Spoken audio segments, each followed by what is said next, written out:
that delay, I don't know exactly when it's going to start, so I'm just going to press go live and, you know, give myself a couple of, like, you know, T minus 10, 9, 8 sort of thing, and then I'm going to say, hi, you're with Scott, I'm Ganjikidd, Super Chuffer, the Grave Kipper. I'm here with Steve of the Dead, and this is Thus. We're doing a podcast about how people think, feel, and behave. And specifically this week, it's the Madeleine McCann case. Steve is a forensic psychologist, so I'm going to get his opinion and his viewpoint on all things Madeleine. I'm going to be saying Madeleine instead of Madeleine, and it's a fault I have. I keep doing it as well. Is it Madeleine or is it Madeleine? Right, well, the thing is, if you spell it, you write it down, it's M-A-D-E, and then for me, if it was L-E. yeah, it's L-E. And when I'm typing it on the keyboard, in my brain, I have to say Madeleine, because otherwise I write Madel, it not e. I would drop the E. Madeleine. No, see, it's the EI that throws me, because it's like that's the thing that distinguishes between the Madeleine and the Madeleine.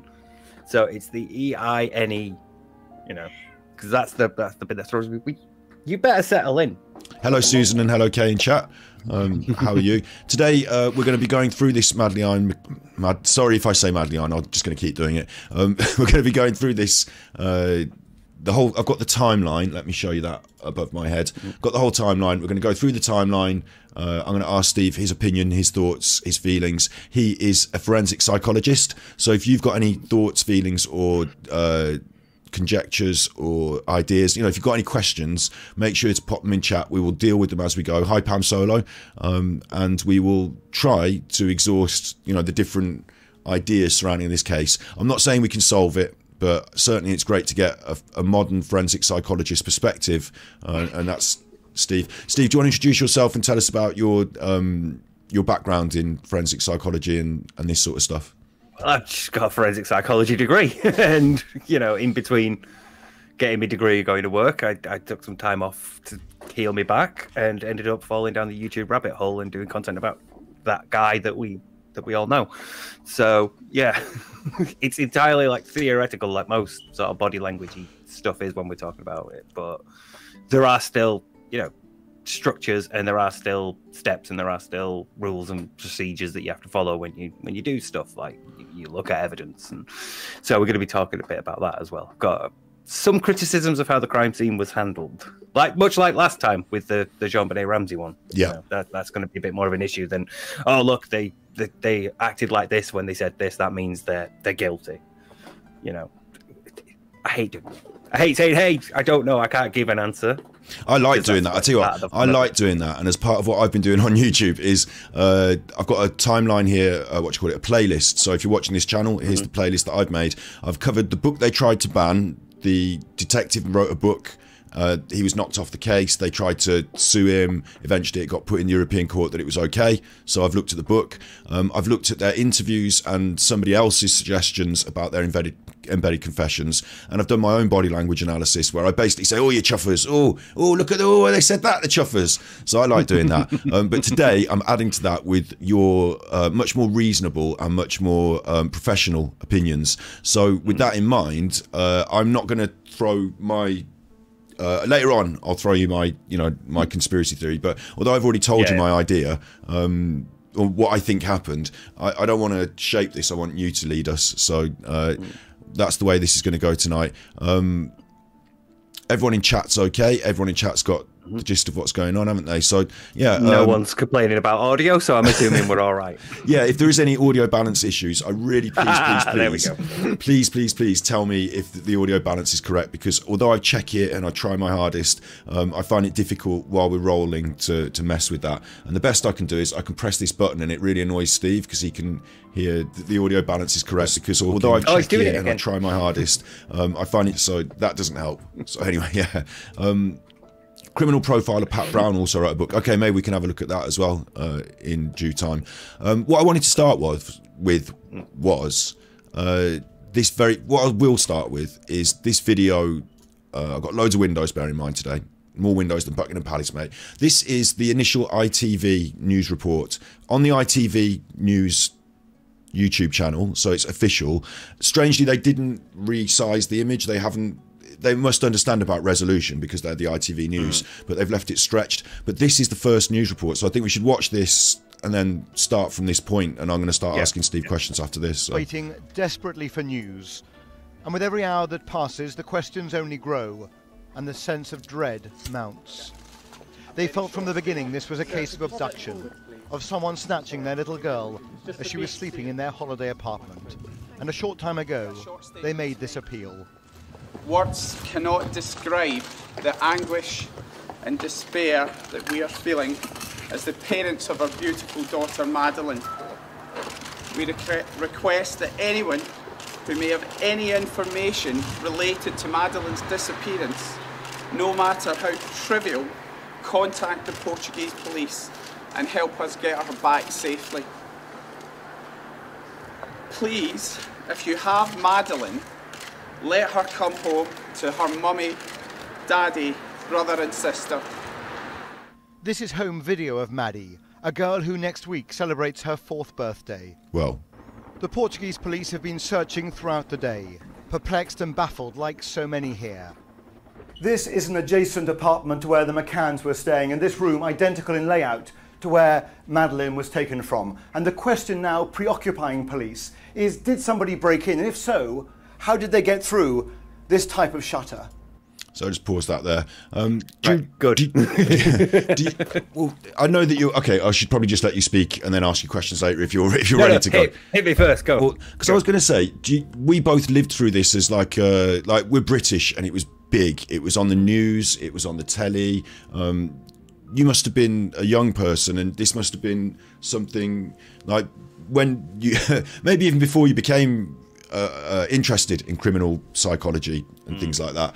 This would have been something that was on the news. Like, do you remember your first impressions of the case and how it was reported to us in the UK? I remember it being huge. Yeah, it definitely was. To throw another comparison to John Benet Ramsey, it was equivalent like coverage in terms of like how much of the UK media was devoted to it. So it was pretty significant, but I don't remember sort of like thinking that they were guilty either way at the time. I remember thinking, because you don't know at the time. It's some people will jump to oh, they definitely did it, you know, because who leaves their kids like alone at night and all that. But at the time, I don't remember thinking, oh, they definitely did it. But I don't think I had strong feelings either way. I think I was like 23-ish at the time, maybe. And yeah, that was a very wild time in my life. How old were we? What, like, you were already studying criminal or no, forensic? No, then. Not criminal. I was drinking. I was in bands. Right. I was playing gigs and touring, and I was working a night shift job. So, yeah, I was a bit wrapped up in my own stuff at the time. At the time, because you're a night shift worker, you don't really keep up with news in that way because it's difficult to. We're talking of news. Like, does everyone in chat remember their? I don't know where you're all from in around the world, and if you want to tell us where you're from around the world in chat, that's nice. But also bear in mind it's an open forum on the internet. I'm not asking you to expose your personal information, but everyone else in chat, do you remember what it was like when this story broke? Because as far as I remember, it was one of these dominate the headlines. Every red top, every tabloid newspaper had Madeleine McCann on the front page for a series of weeks. It wasn't just sort of reported on the news and it went away. It was one of those it seems like in the news cycle there's this main story that goes on. We've had COVID, obviously, you know, you all remember that, but that was obvious why it was on the news all the time. But when there's slower weeks, there's still something mainly on the dominate news. Yeah. So did you find that in chat? Did you think it was a dominant news story? Because I certainly did. And what do you think, Steve? Like, was it? Yeah. Oh, yeah. It was. Yeah. There were times when, because like I said, we work nights, so you'd come in and 24-hour news is rolling, and during the night, it's normally business stuff and international stuff. But this was everywhere, like to the point where people were like, "You turn it off. I'm fed up of hearing about it." You know? It was very saturated. That's the word I was looking for. Yeah, Oh, definitely. Yeah. Matt Dead in Walsall, West Midlands. There, shout out West Midlands. Says that they remember it the same way. The photo being everywhere. Yeah. That photo. Yeah. That. See, you only need to say that photo, and we all know the photo that you mean. Yeah. Because it was just blanket everywhere. I'll bring us back to that later on, because that's a little seed I wanted to plant, because there's a little bit of psychology about that and news stories and folk panics and stuff, which I'm sure you'll be able to chat about later on. But yeah, so it was big media, wasn't it? It was a big thing. And what I wanted to say was, usually a case like this can be seen from different viewpoints. If you're there and you're dealing with these things, then you're going to see it through the viewpoint of the victim or supposed victims here, but you'd also have a different perspective if you're us at home. It's on the news, it's on the media, and then the actual police would have a different perspective, wouldn't they? Because they would turn up before all the news, before all of that, to a case, to a call out.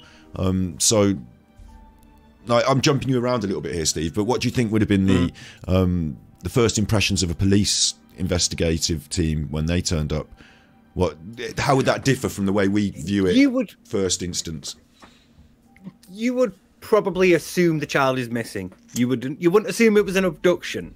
You would assume your child is missing, because most of the time the most likely thing is the child has wandered off. The child has gotten out somehow and wandered off. So that would be your base assumption, and then you'd start searching, around that area. You'd start searching in a sort of like wider and wider pattern. And then as things went on, you might then start to consider, was there an abduction? Especially if evidence at the scene sort of like suggests there's evidence of a break-in, maybe there's glass broken, or, maybe a door's been taken off its hinges, or maybe everything's in disarray. So you'd start to look at information that then comes in from your crime scene, and then have that influence like your new direction. If assuming, it wasn't a child that's just wandered off and you've found them, you would then sort of like think, okay, well, what could it be next?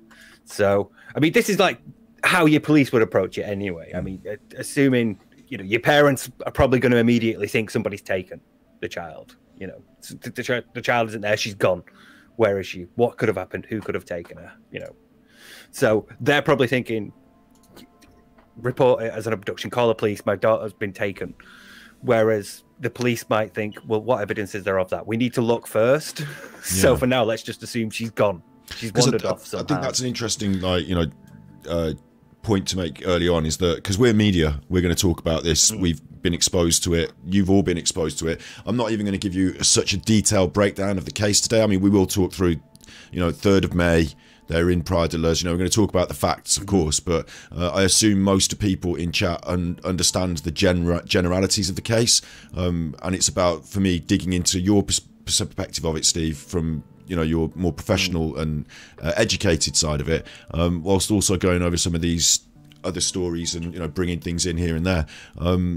So we get a different view of it, don't we? We like the media start to it's this. The police investigation would be crime scene, persons of interest, evidence, interviews, but with the media, it's more like the victims, the press conferences, the pleas for help, the phone lines, isn't it? There's like quite a different methodology there that I just thought it was quite important. It's a media circus, isn't it? They have a different way of doing things. So their priority is what sells, what's going to make a good headline, what's going to look good on the front page of a newspaper. So they want your sound bites, they want a statement, they want somebody to say something. Whereas often, especially with like your police and your psychologists, they're like, you can't you can't say, oh, we definitely think it's this, because the evidence might not suggest that at all.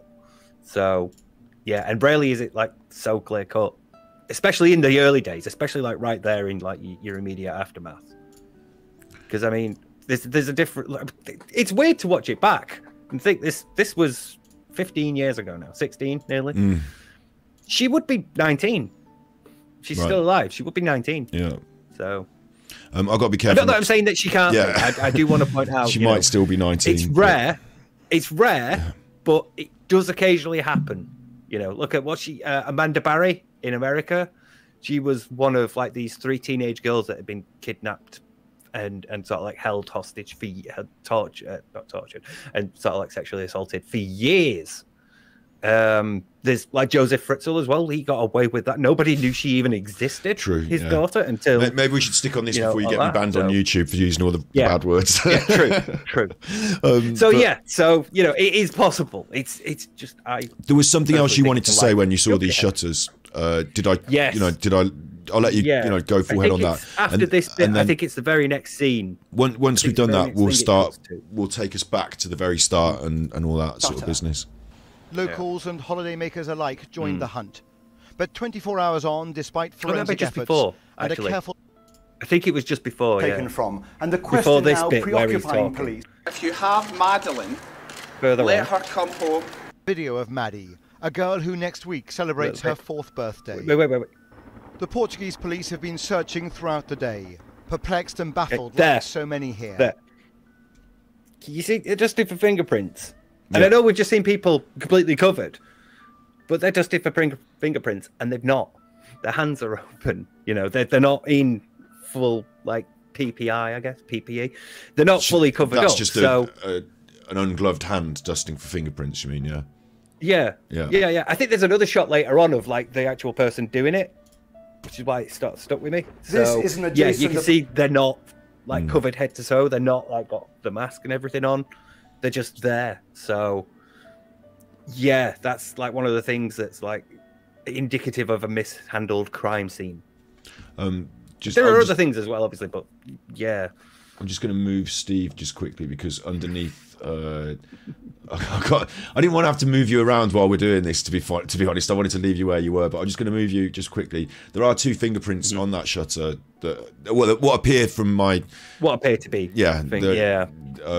and all sorts of different evidences. Like there is a lot, and in chat here, Jerry apparently touched that shutter while his fingerprints were not there too. Apparently, like there's conjecture and conversation about the fingerprints. I don't know answers about the fingerprints on that, but it's interesting that that's brought up here. So should we go? I want to take us back to the start, and to do that, I'm going to use the McCanns themselves. I've got this other interview here, which is on 7 News Spotlight. I'm going to be using it as a bit of a backbone. It was done a year ago, and they went back to Portugal. Come back to Portugal, do you feel closer to Madeleine? Certainly, when I go to Praia de Luz, I do, and that's why I do go back there frequently. And although I don't know where Madeleine is, that is the last place that, I saw her and held her, and I guess there's a part of me that still feels connected to her there. So the Madeleine McCann parents go back to Praia de Luz. Well, Kate does regularly, apparently, to feel connected to Madeleine. I will save my my feelings and thoughts on breaking down what she said there till later. But this is Praia de Luz. This is the Ocean Club, and on the 3rd of May, Madeleine and her family were on holiday there at the Ocean Club. So without going, do you want to say anything about the? Do you want to say anything about anything leading up to them getting to the point where she's missing? Have you got thoughts and notes on that yourself, or? No, not particularly. No, okay, I mean, does it strike you as odd to leave your kids? Oh, we'll get to that. We'll get to that.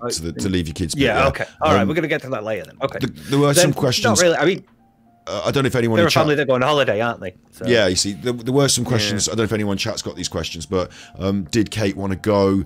She actually in this video that I was showing us says, she had some reservations about going, young kids holiday and all that. But as a young child, my parents took me on holiday. I'm quite aware it's quite a normal thing, so I didn't have any personal reservations or worries about the concept they had gone on holiday. You didn't find anything sus about that? No.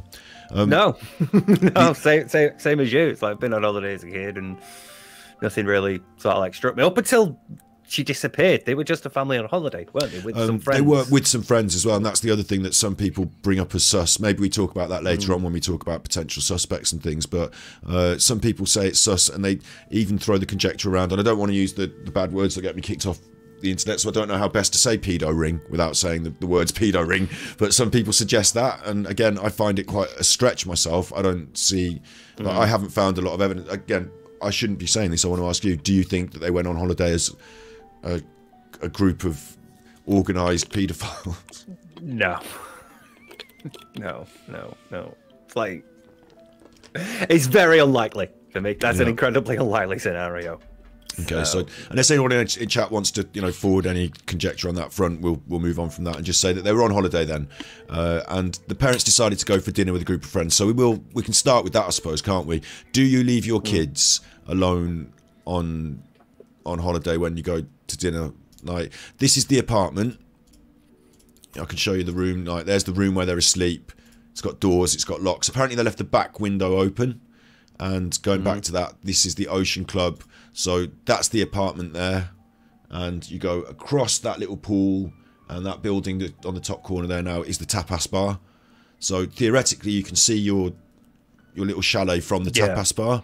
But actually, in actual fact, it's a short walk, isn't it? It's a short walk. But in actual fact, you can't really see. It's not like you can you've got eyes on your apartment.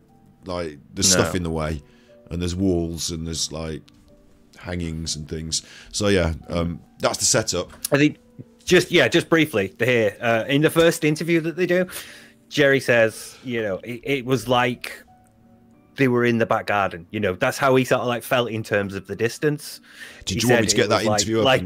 No. I'm just sort of like in reference to it here. That feels to me a bit more than your back garden. I mean, you're crossing over a pool, but it's still fairly close. I would say that's very close to, it's. I don't know if I personally. I'm not a parent, and especially because they're quite young, weren't they? She was 3. Yeah.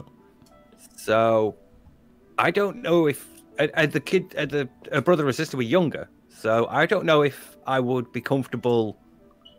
But then again, you're on holiday, so I don't. It's such a strange one. There, Like, I guess in a way as well, you've got pre and post Madeleine, haven't you? Because people weren't thinking about this constant threat of a pedo. Like, they were just behaving in a more either you could say normal or you could say naive way. But certainly when I was a kid, I remember going on, like, my parents divorced, so my parents would take us on holiday like as single parents, so it was a bit more difficult for them. I remember once with my dad in a hotel, like a proper hotel, like he puts us to bed at 6 o'clock, went down for his drinks and dinner, came back up about probably 9 or 10 o'clock. We were expected to be asleep the whole time. Whatever, do you know what I mean? That sort of thing. Or maybe we went to bed at 8 o'clock, or and he came back at 10 o'clock, or whatever it was. We had been put to bed in the hotel and been left there. That's been happened to me. And then the other one is that I remember once my mom saying to me, and I was quite young, but she was like, this bloke was buying her drinks at the bar of this hotel that we were at, and she kept accepting them. She got drunk, and she said, "You've got to tell us now. You've got to say, I need to go to bed, mommy, and I can't, and I have to take you to bed now." And I was like, "I don't want to go to bed, mommy. I'm all right. I want to stay up." She's like, "No, you say you've got to go to bed now," because she wanted me, so that she didn't have to stay at the bar and talk to this man. So I remember that my mom took us to bed and obviously did not leave us and go down to the bar. So maybe it's just different strokes for different folks, or setups and systems. I don't know. I don't have a strong feeling on it because I don't have kids, maybe, but I got a gut feeling is that you might be okay putting them to bed and just being just over the road there. Yeah, see, I get that sort of vaguely my feeling as well. But I feel like, because again, I'm not a parent either, so I can't say what I would do as a parent in that situation. But good point, Christina. I feel like there's like a range of ages where I feel like I would be okay leaving my child, like in there while I went for something to eat, and it, like 3 or 4 seems to be a bit too young, right, for me. Yeah, again, like maybe when they're a bit more like kid rather than toddler. Or good point there in chat. When they're like. Yeah, Christina said in chat, when you don't even leave the kids when they're little alone in the house without a baby monitor and what have you. So, or when you do have a baby monitor. So, I think you're right there. The older they get, the more common it is. But they had the twins were quite young as well. So it seems a little bit, I don't know. The other thing I wonder is if, because it's a couple, maybe Kate said, "I don't want to leave them," and Jerry said, "Oh, come on, they're all asleep and this and that." Like,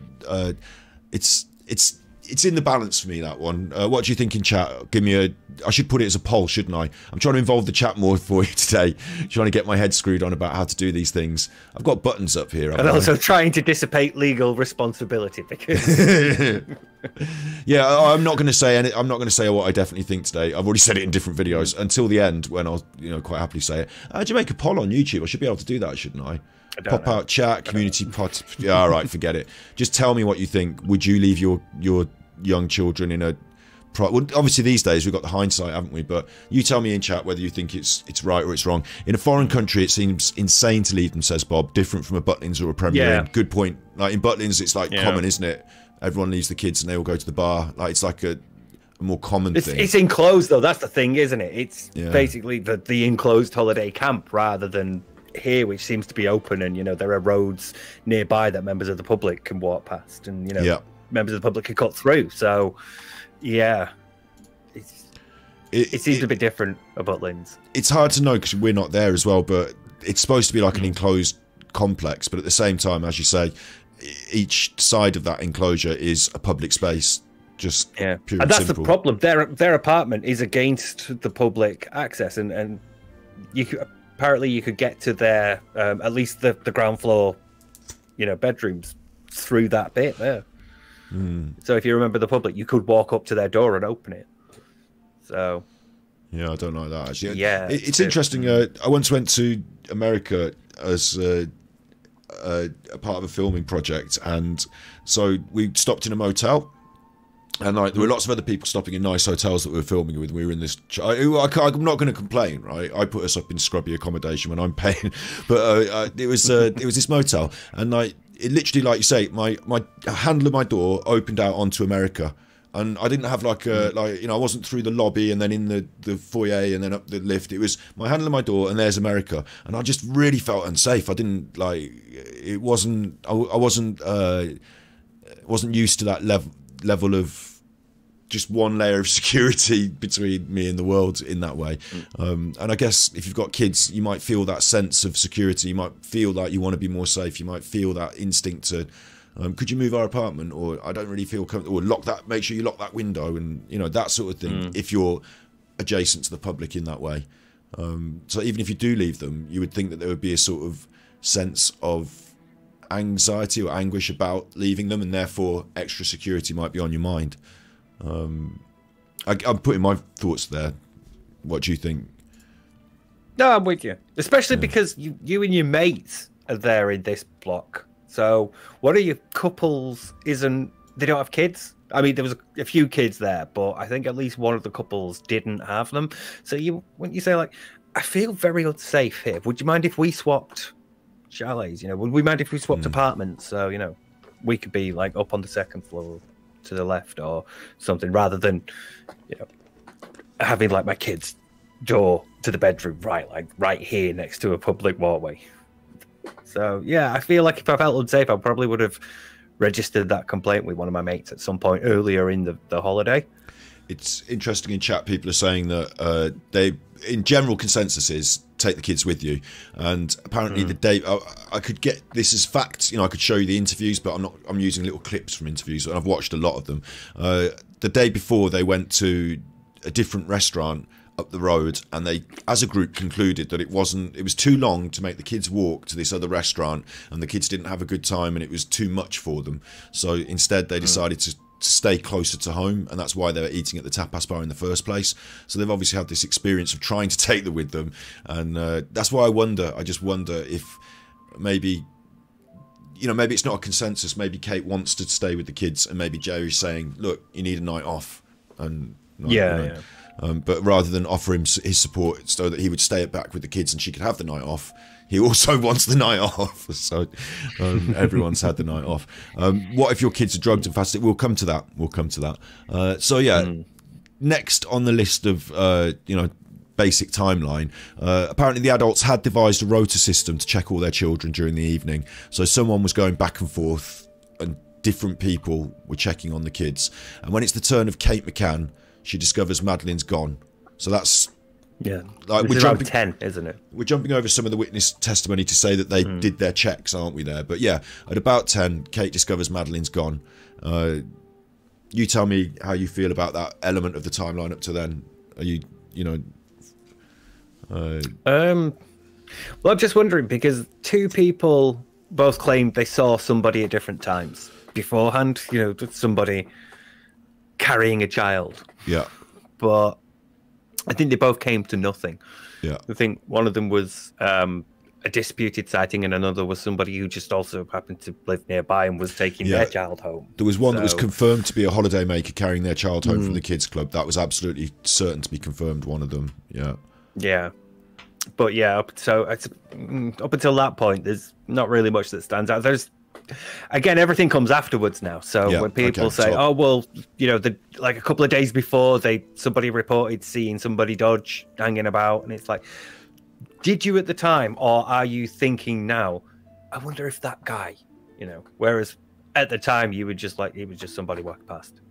I'll bring this up. I might bring this back, thinking a child has been stolen there, and I did see somebody walking past. So maybe I'll bring this up again when we get to the police response, because it comes more to light, doesn't it? Then, so the police are called, and initially there's a complex. They search the complex. The staff and the adults in the complex search the complex. The police for 2 hours don't have it as a kidnapping or anything like that, do they? Well, you tell me, what do you think of the police response and those early hours? Well, from what I've read about the police response, they're the gendarmerie, aren't they? They're not like police at the time. They're not like police as... I don't know what your foreign police are like. All right, but there is a criminal police. So the gendarmerie are like your armed police force. They are an armed force that perform legal duties sometimes, like you know, enforcing the law and investigating crimes. But there's also the criminal police.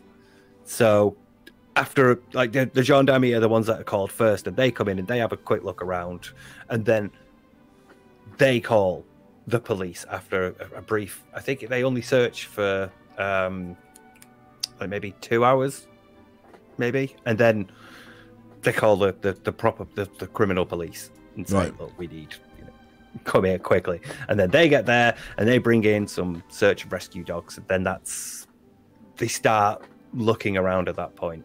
But yeah, again, like with Jean Bonnet, you have an issue where they don't like immediately lock down this as a crime scene, you know, which again, I suppose, you know, rural Portuguese town, it's like now 2 a.m, maybe you're calling all your police in going, there's a missing child, you know, we need to go and investigate this bit.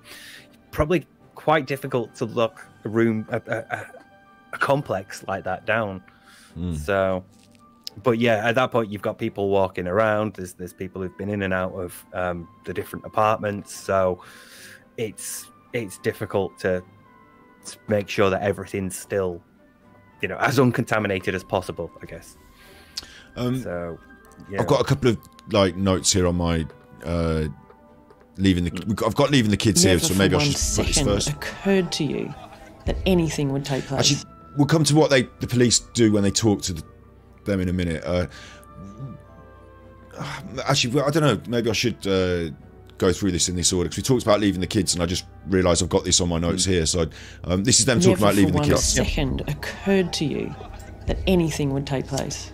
That's right. I mean, you know, we always talk about the decision we made, but that almost implies that you talked about, you know, do you think that'll be okay or not? I mean, that never came into it. It was a case of, well, we can eat here, that'll be ideal, the kids' evening won't be disruptive, we'll get them sorted and then we can all eat. I mean, it was simply like that. If there'd been any risk at all that had occurred to us, then it just wouldn't have happened. So that was Kate saying why it was kind of like a nothing burger that she left the kids, although we've discussed our feelings on that already. Then when Kate returns... Curtains which had been closed just swung open into the room and revealed that the shutter was all the way up and the window being pushed right across. And then I just knew she'd been taken. She just knew she'd been taken, and she talks about that shutter. So then they launch the police response, don't they? And yeah, I guess yeah. I guess then we're onto this full media spotlight thing, aren't we? Immediately after that. Yeah, this is where like a lot of our criticisms of the police and the police response and of the parents and their behaviour comes from as well, because once the media comes in, that's it. Everybody suddenly has an opinion, and you know, everything that you do is being broadcast to the world. And it's a bit like with Jean Bonnet. Once the media descends in that that's like the third time I've compared it to JonBenet. But no, it's once it becomes that big a case, everything becomes scrutinizable. So stuff that wouldn't necessarily be an issue at all, like, oh, we saw somebody carrying a child out, that seems like a big thing. But when it's just another holidaymaker taking their child home, but you have to go through the process of finding that. You have to go chase that lead up, and you have to devote the resources to looking into that and finding that person and discovering that no, they were just a holidaymaker as well, carrying their daughter who happens to be of a similar age. It's one of those things that just overwhelms and makes finding out what's relevant and even useful difficult. Yeah, I don't want to push my words into your mouth here, but that's one of the things that I sort of... It's hard for me to not say my bit before you say your bit in a way here, but I think that what happens is the media get hold of it. They have a guy who comes in and becomes their... he's in this somewhere. He becomes their spokesman. And he sort of takes over their media handling, this guy here, and he's connected with the Mirror Group and stuff. And then they start this fighting fund. The money starts coming in, and it takes on this greater beast. Whether they're telling the truth or not, whether she got abducted or they did something or any of that. Before we even get to that.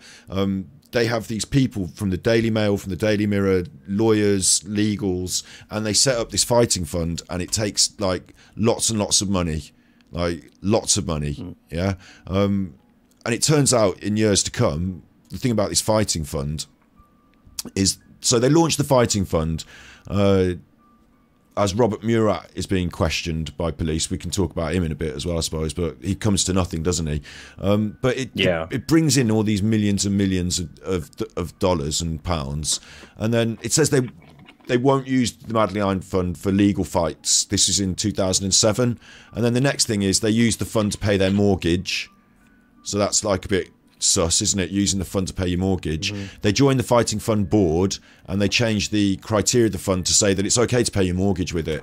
And then they use the funds to fight legal action, which is what they said they wouldn't do. So that fighting fund, that whole media thing, it all takes on a really a different tone to any other case. So yeah, I think that they throw up a lot of smoke. I think they throw up a lot of like a smoke screen.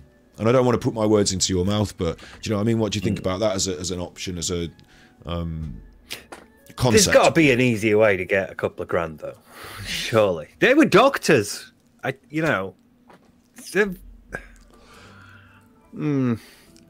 is, the money comes in.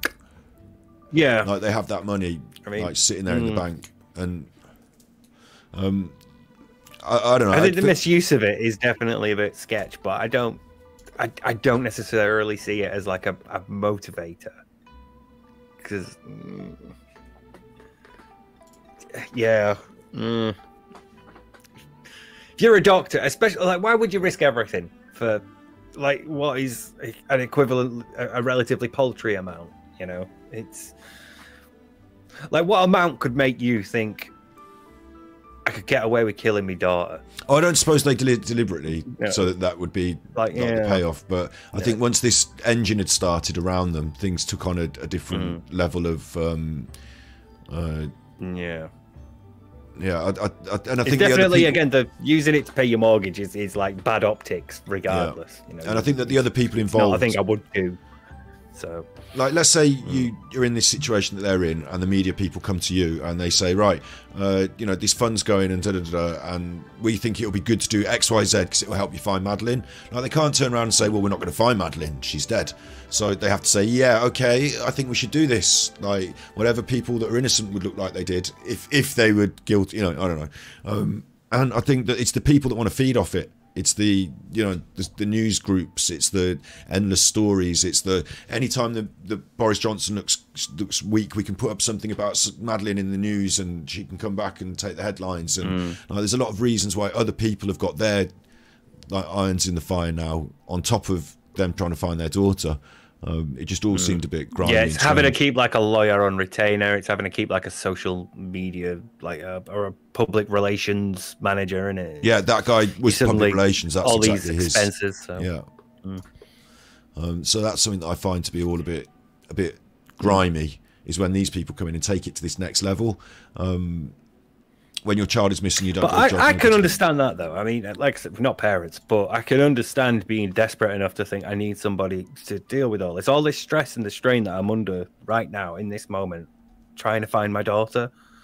I need somebody to help me put that picture out there. I need somebody to help me get in touch with newspapers. I need somebody to help me with publicity. Oh, well, hire a social media manager. Hire a PR person. You know, I can see why you'd go and get him and say, look, get my daughter's picture out there on as many front pages as possible. So, yeah, well, there is that, isn't there, as well? Yeah. You know, you'd want that media engine to help you find your daughter, I suppose, wouldn't you? Yeah. It did work, didn't it? Because I mean, look how effective the media coverage was. It was that everywhere, picture, yeah. You know. But then you see, I remember it being on the. They even had like a billboard on a beach, News of the World, and it was like Find Maddie, but it also said News of the World. So do you know what I mean? There was like everyone was feeding at the same table, but maybe they weren't all. You know, they weren't all on the same page there, I think. And then they'd hack a phone anyway. So. Did they hack a phone? News of the World, wasn't it? Whose did they hack? They got a few. Was missing. Sorry, was there missing girls?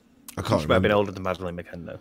Maybe it was Shannon Matthews who was under the bed. But they did hack a few phones where they did the answer phone, and back then you rang up your answer phone and you had a PIN code to put in, and the PIN was 000. So they just had people's mobile numbers and they just rang their answer phone, and then they put 000. And if they hadn't done their own PIN, they were in.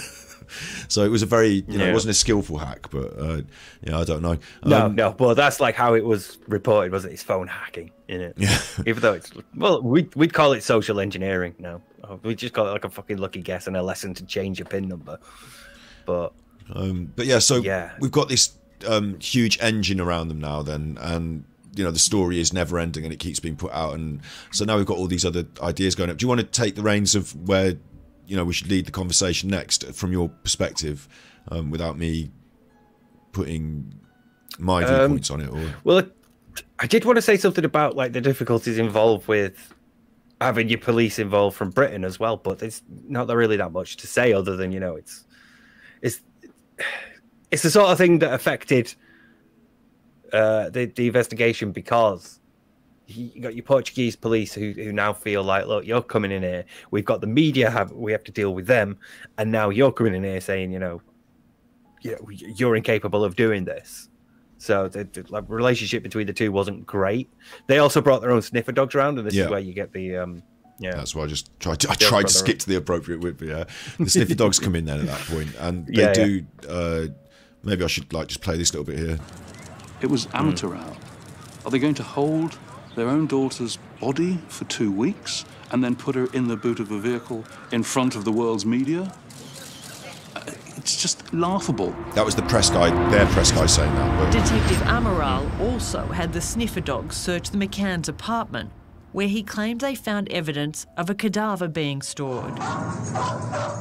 And behind the sofa, dogs found traces of bodily fluid that were invisible to the naked eye. So, that sort of stuff was going on as well. It seems like there was like two timelines, almost as like the she's missing, someone's taken her, let's catch a pedo timeline, and there's the they killed her in the covering it up sort of timeline, isn't there? I mean, how do you feel the police operation went? And what would you be looking for? Like, okay, here's a different question. Imagine you're the lead detective on the case. What would you be looking for, and what would your eye be drawn to on those initial days, and maybe panning back from a few years later? I think in those initial days, I probably would have ignored the parents and what they did, which seems a bit counterintuitive, but I'd have wanted everything focused on that apartment complex. I'd have wanted everything that happened in there, and to to that extent, I can't really fault them for bringing in sniffer dogs. The problem is they brought them in way too late, because by that point, obviously, smells don't last forever, and dogs who have incredibly sensitive smell, even they will lose a scent, even they will get confused. The longer a crime scene is sort of like left to be contaminated, and the longer it takes you to get these sniffer dogs in, the harder it is. Although they did have them like sniff things that I think it was Maddie had, and they would find them in they'd like find a scent in the car, and they'd find they'd find I think they buried it in some sand and sort of like moved it around, and the dogs still went and found it. So there was some there was some procedure followed, but again, all I can think is that, like, in the immediate hours, because it's the immediate hours afterwards that are the issue. They didn't do what they should have done there. Should have locked that place down and had, like, right, you don't go in that room. You don't go back in for anything. I don't care if you want, your baby's nappies or whatever. We will go and get you some from the nearest shop. You're not going back into your room. Apparently, the police had the dogs in July, so it's months afterwards. But in chat, months. But Ruth says in chat that cadaver odor can last for years, so maybe they can still pick up certain. Like, I guess the issue is they can pick up certain odors months and maybe years after, but the things that would have been most important are missed because those first couple of days, they would have. Like, if you had the dogs in on the day 1 and day 2, they'd have done a much better job than months later, I'm guessing. Like, Yeah, cadaver odor can last for years, but it can be contaminated with other odors, is what I mean. You've got other smells that can come in and confuse your dogs. But from what I read, the dogs were fairly consistent. They gave off like the signs that they're supposed to give off when they smell. One was like a body recovery dog, and the other was like a bodily fluids dog. So one would smell like for like blood or whatever, and the other would smell like for the smell of decomposition, which is a very distinct smell all its own. But yeah. So if you're, main investigator, you've come in, they've said that our daughter's missing.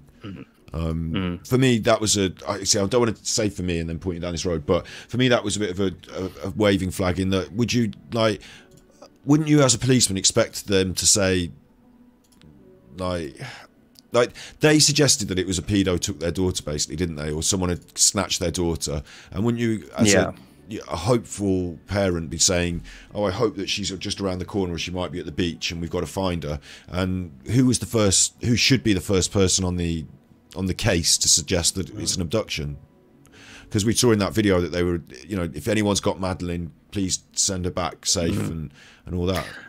Maybe you operate under the idea that your 3-year-old is not likely to have been able to get out, So if your 3-year-old has gone out, then some other person must have been involved. Somebody else must have done it. Can't have been that they got up and wandered over to the window and opened it and fell out. It's literally somebody must have picked her up and taken her, because, it's otherwise impossible for her to go. So maybe it's that, because I've seen this a lot as well. When she's being interviewed, especially the first one, she does talk in the present tense. She talks about, like, this is Maddie's favorite toy, not this was Maddie's favorite toy. Maddie always has this with her, rather than Maddie always had this with her. So, I could see them sort of like thinking she's alive and she's just been taken. And plus, again, maybe as a parent, you just don't want to consider that. I know that if like, one of my family or my niece or my mum or dad went missing, I would want to believe that they were still alive until I heard differently. So I can sort of believe that, at least, that sort of she's been taken rather than she's gone. Because maybe if you're like 7 or 8, it's possible that they've got she's gone missing, because at that point you're more independent, you're more capable of, like, undoing locks and opening doors and getting out into places where you shouldn't be. So, but as a toddler, especially one that's in bed, I don't know. This is what I wanted to talk about I haven't prepared this. I just wondered if I could find some other examples of moral panics and media panics. Is a sociology thing, yeah? Do you want to? Yeah. Stanley Cohen, isn't it? Your moral panic. Yeah. So do you want to tell us, Mr. Psychologist, about Stanley Cohen? Oh no, you go for it. You led us here. This is okay, more an area of sociology than.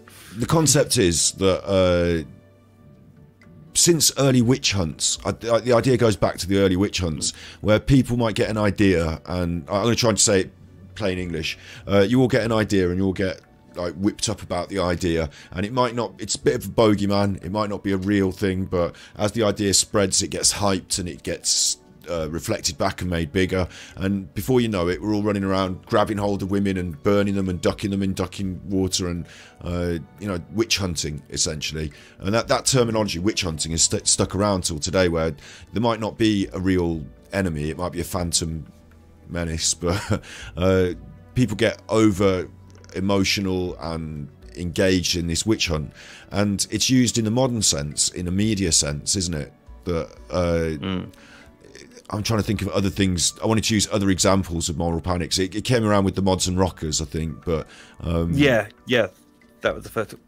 For another sort of fairly semi-related, we could say James Bulger. Yeah, because like you said earlier about how we're now looking at this post Maddie.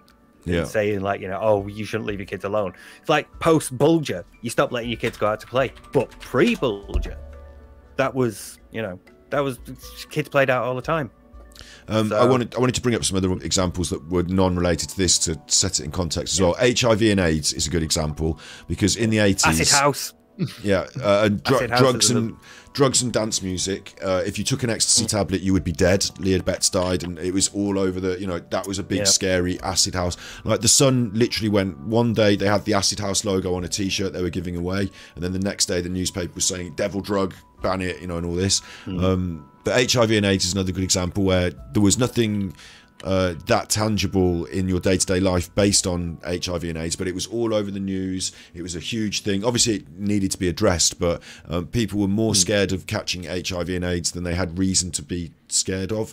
So moral panics whip up amongst the public, and so I think before Madeleine it wasn't the case that people were like this whole pedo panic hadn't been as aggressively chased after. I mean, case in point, people like Jimmy Savile got away with what they were doing all those years. Like, people weren't talking about it. And then after Madeleine, more people would like not only looking for it, then you start to have the rise of the pedo hunters online with their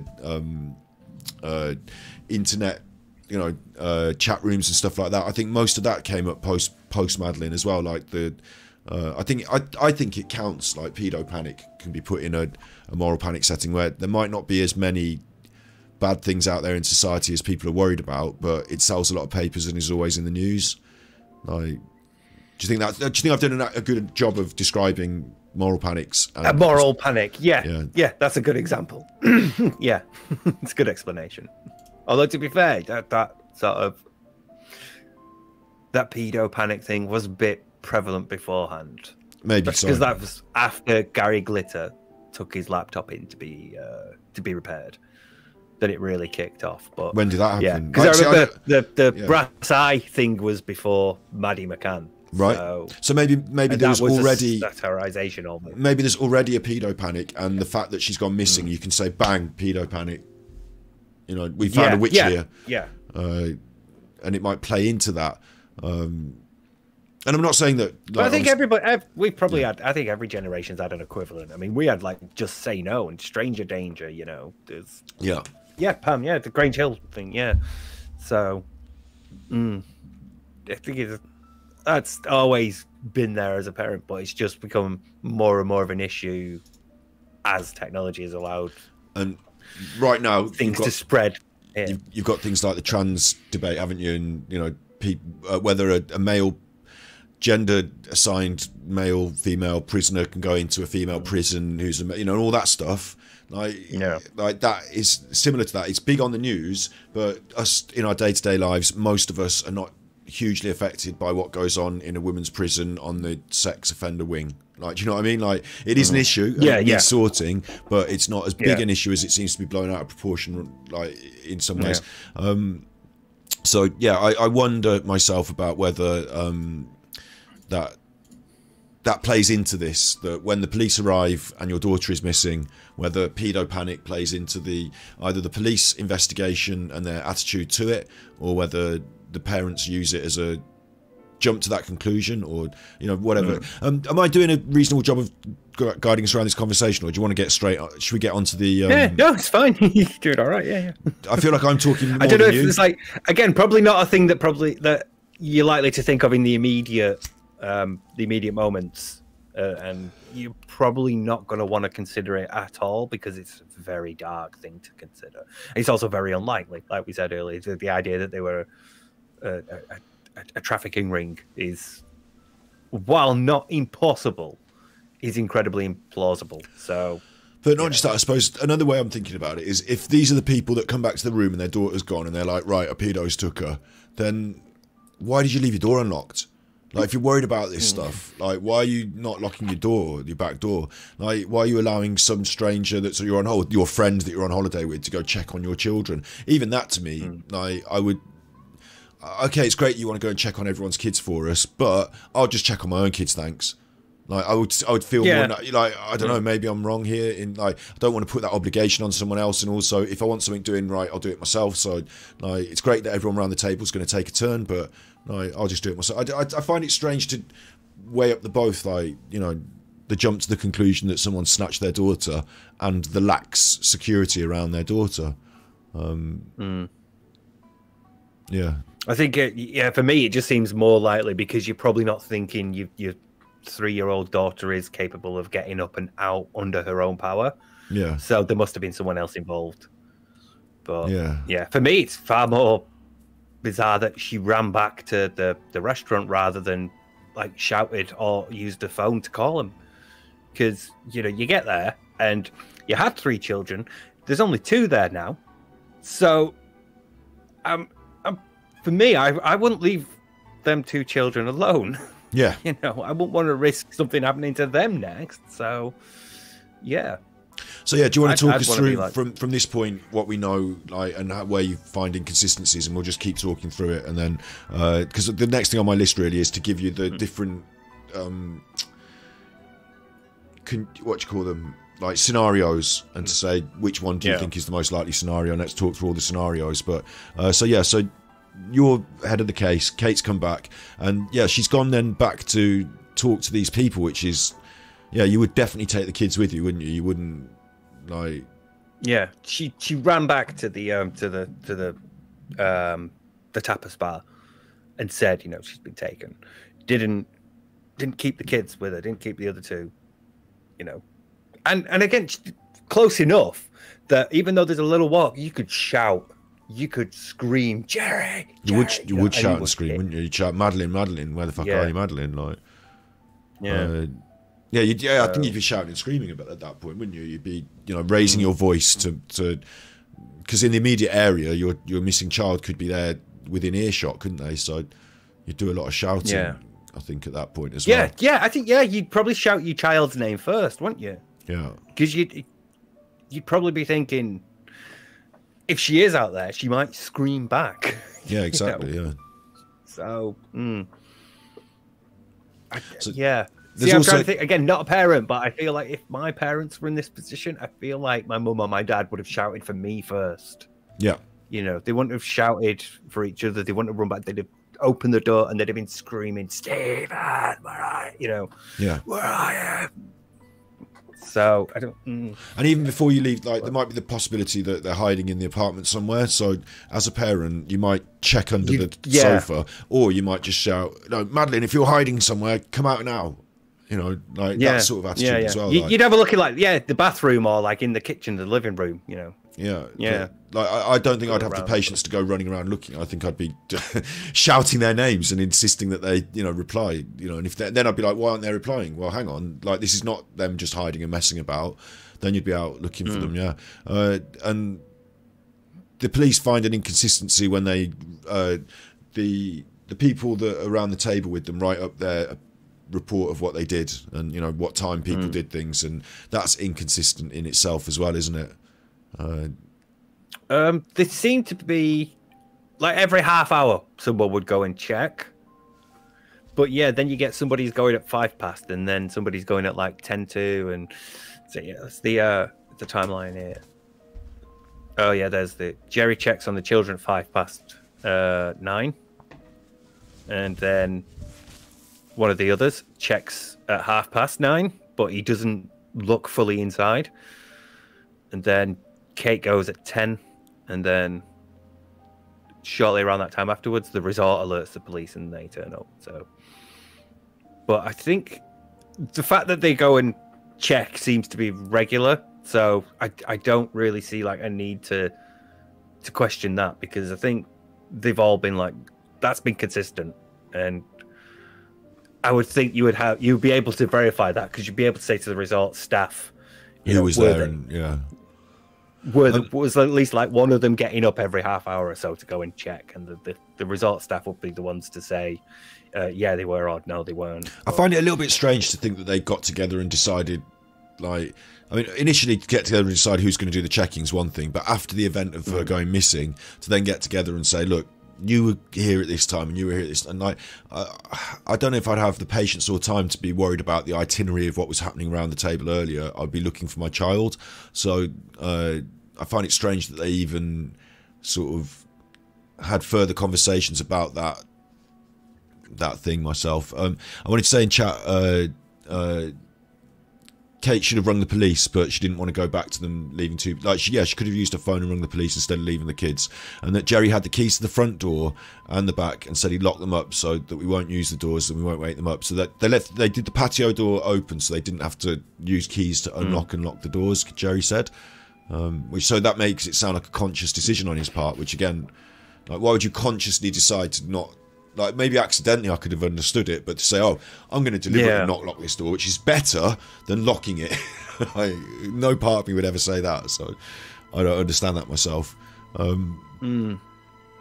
Especially when it's like quite easy to get to that bit. So yeah, I would have locked both.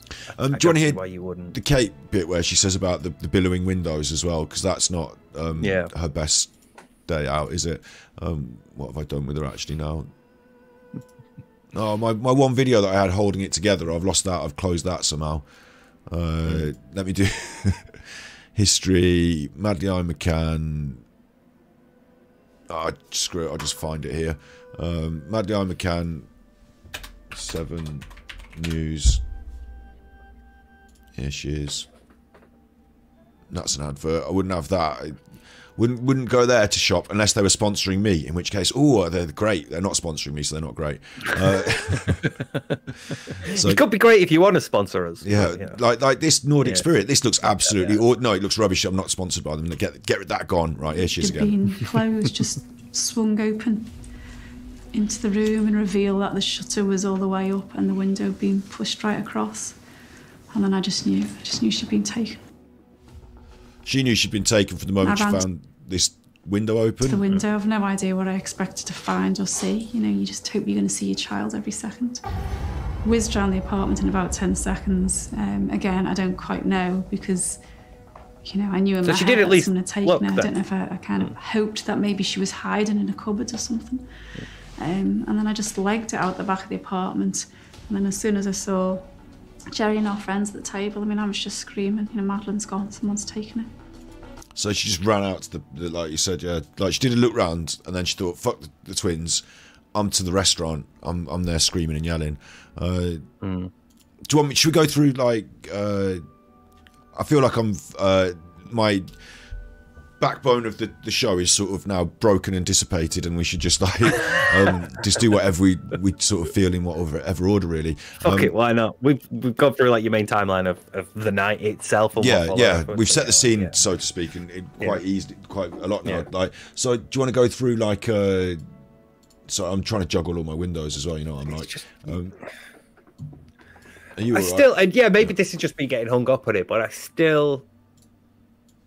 I mean, I have tried to argue as to why you might say she's been taken, you know, like that she's 3 years old and probably can't lift up the shutters herself.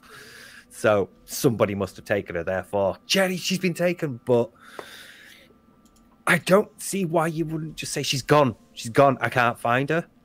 She's gone. You know, you would assume accident before you would assume foul play.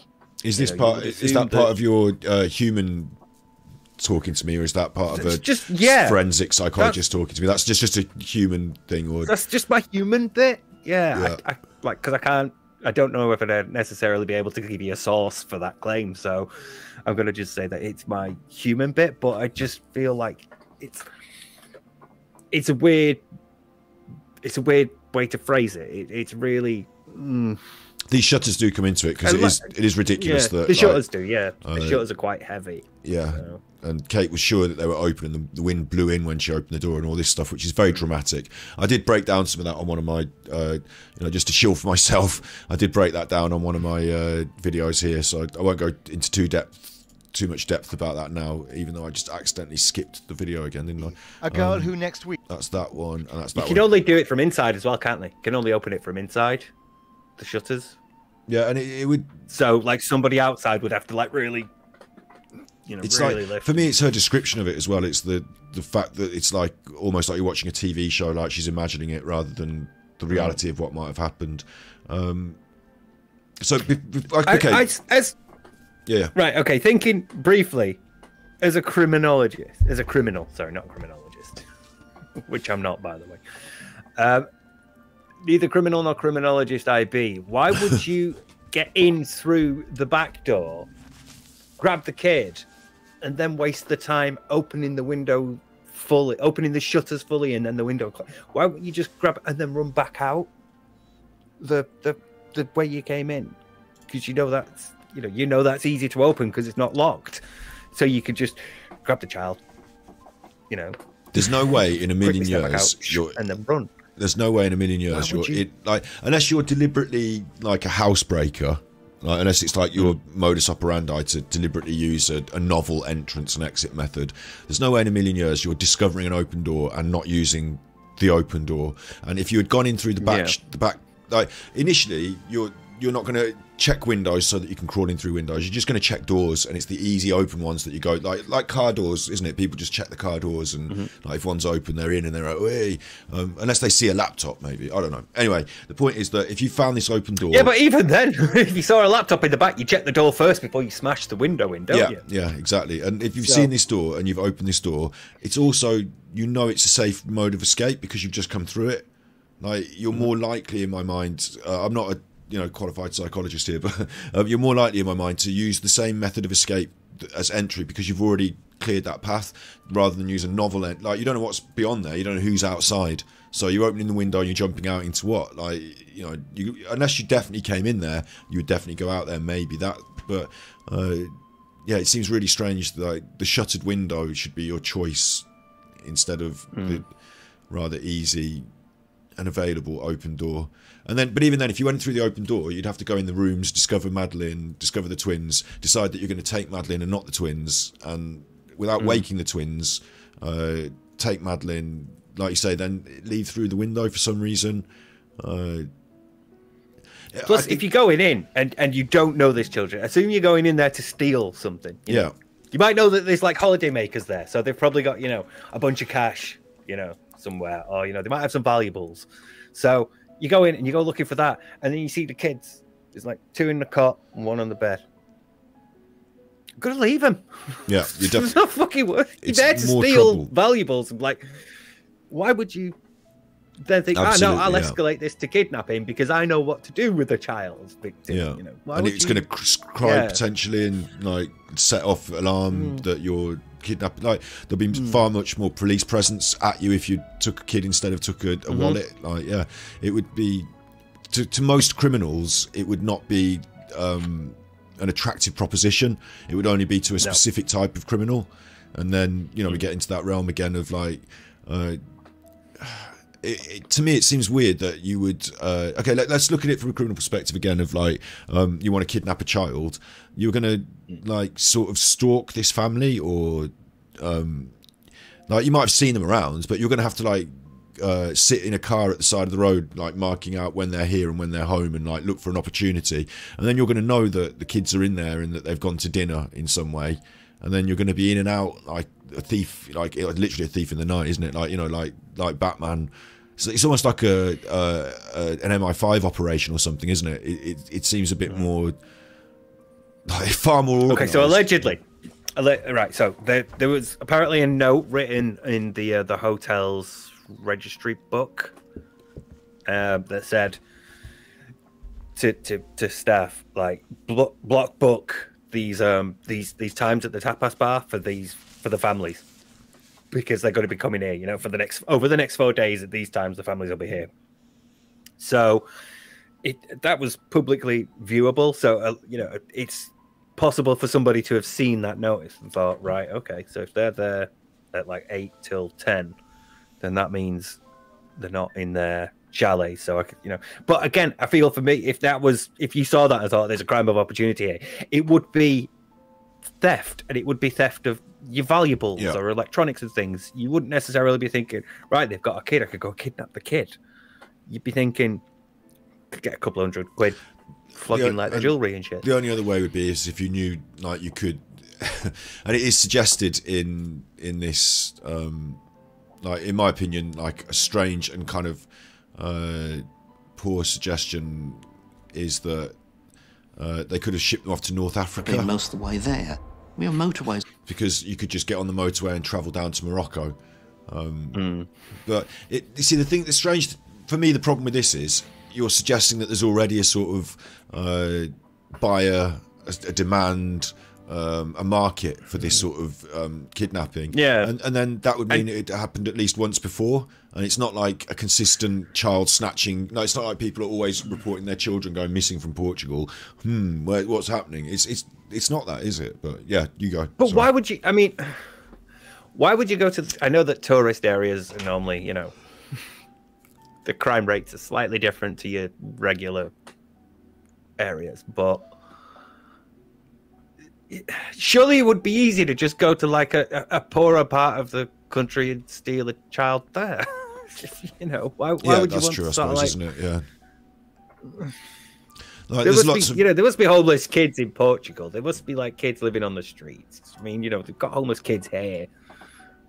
They've got homeless kids in every fucking country in the world.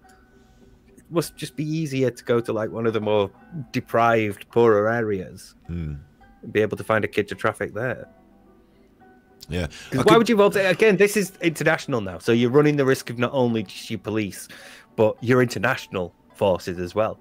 The thing so is, if you do get caught, not only do you have to deal with your legal system, but you then have to worry about, like, you're going to be extradited. You're going to be extradited to somewhere else. Like, oh, you thought they were British? No, they're American. And guess what? You're being extradited to a place where they have the death penalty. So good luck on that. You wouldn't risk it, would you? You just. The thing is, as well, you're asking,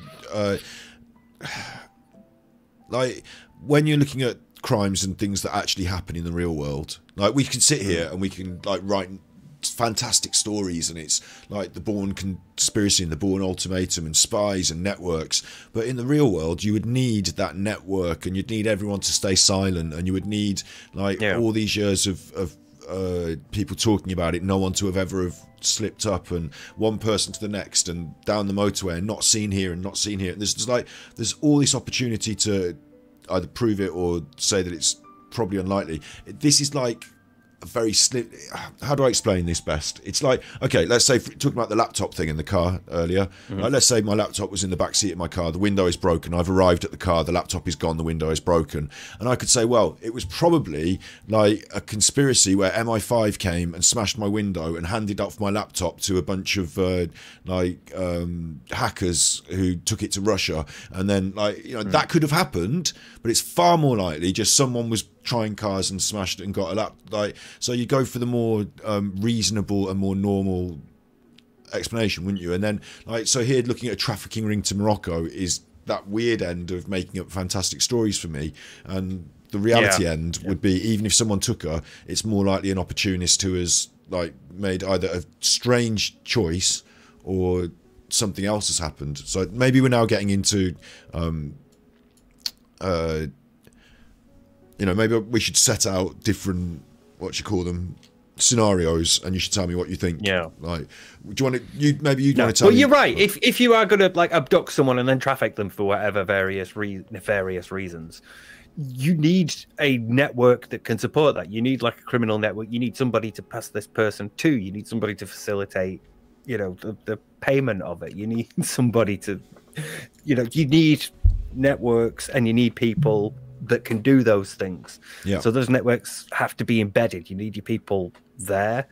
Whereas it's, you know, it's much more likely that a child wanders off and goes missing.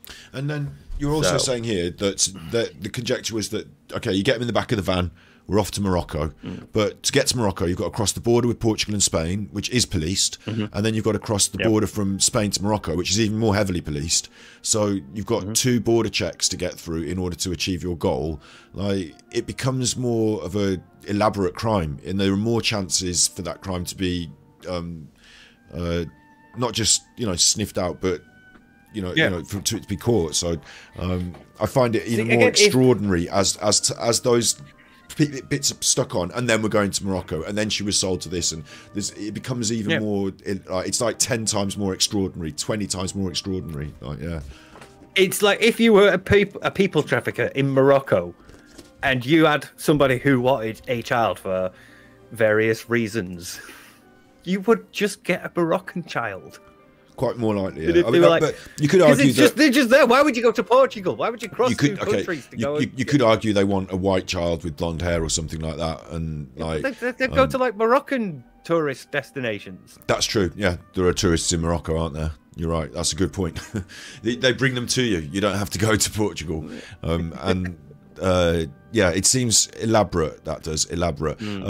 I wanted to say, Kay in chat says Jerry was quick to report his concern about the high rate of. I keep saying the word, don't I? Which is eventually we're going to have to learn what the because I'm not saying it in a bad way. I'm actually talking about an actual subject here, but YouTube just doesn't. I need to know what the words are and what aren't. But there was a high rate of these chuffers in the area. I actually know that Jerry, since Madeleine disappeared, he got books about police, like as part of the Portuguese police investigation. They looked at their bedrooms, and Jerry had books about how the police investigate, about how people behave, and like, you know, he'd got himself interested in the workings of this whole stuff. So Jerry was I don't know if I don't know if he's doing it for what reasons, but I know that he's someone who can bring up, like, if you leave him to his own devices, he's going to, in the same way as the police do, bring up lots of stories, ideas. I don't know how much of that is cheese pizza. That's a good way to say it. Okay, cheese pizza. I've got a better one. The Woking Pizza Express. The Woking Pizza Express crew. Yeah, Pizzagate times 23. But yeah, so I think Jerry. For me, I don't want. Again, I don't want it to be my today be like, I think this about Jerry and I think that, but I do think that if he's innocent, then he's searching for lots of leads, and if he's guilty, then he's throwing up lots of smoke screens, and he's also researching how the police would research him, researching how they would police him. So that's a worry. I hope there's not much to that, because I've got a surprisingly large collection of books about serial killers, and I promise you all, I'm not a serial killer. True. And I suppose, but like, let's say someone twice. Let's say someone that you know went missing. Like, would you search exactly? More? Yeah. You might have lots of books, but you had lots of books about missing people and crimes and stuff, I suppose, wouldn't you? Like, yeah. Yeah, but I mean, like, that's fine. I can go, yeah, but I'm a forensic psychologist now. It's like, well, my mum also has a bunch of books about him. My dad does as well. My brother does. So, you know, it's just what, like, we read about him sometimes. And, yeah. Jerry's certainly got an interest in that field now. So plus, again, I don't mean to keep coming back to this, but he's like a doctor, and there's probably some part of him that's like, right, well, I can operate on your body, but I don't know much about the mind, you know. So maybe there's a bit to that. I don't know. It could be a thing. I mean, look how many like thrillers and like romance novels are sold at airplane things. Airports for people who travel. There's like certain books that do well for travelers. So. Yeah, but yeah, so going on holidays, sometimes you like to read a book about cool police and serial killers and murder. So you're giving a bit of balance there, but I was sort of in the camp that after Madeleine's disappearance, Kate was reading the Bible and Jerry was reading how police search for missing children. So like there was a difference in their attitude there. I think it seems a little sus to me, but probably wants to know, because I mean, this is not a thing that most of us will have experience going through, is it? Yeah. Most of us are not going to have to call the police for this sort of thing, so most of us would not know what to be expected from the police when it's happening to us.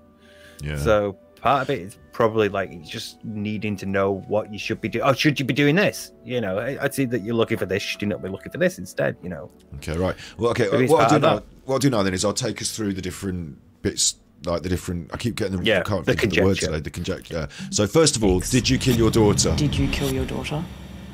No, never. And you know, there's nothing with any logic that could, you know, you would have to start with why. Right, so yeah, no, definitely not. So we can move on from that because they definitely didn't. He just told me. Next, we'll come back to that. She didn't, though. We'll come back to that. We'll come back to that. She looked at him. Yeah, she looked at it. Like, there's a lot to dig into this, but we'll come back to them. So I think they're the thing we want to finish on, really.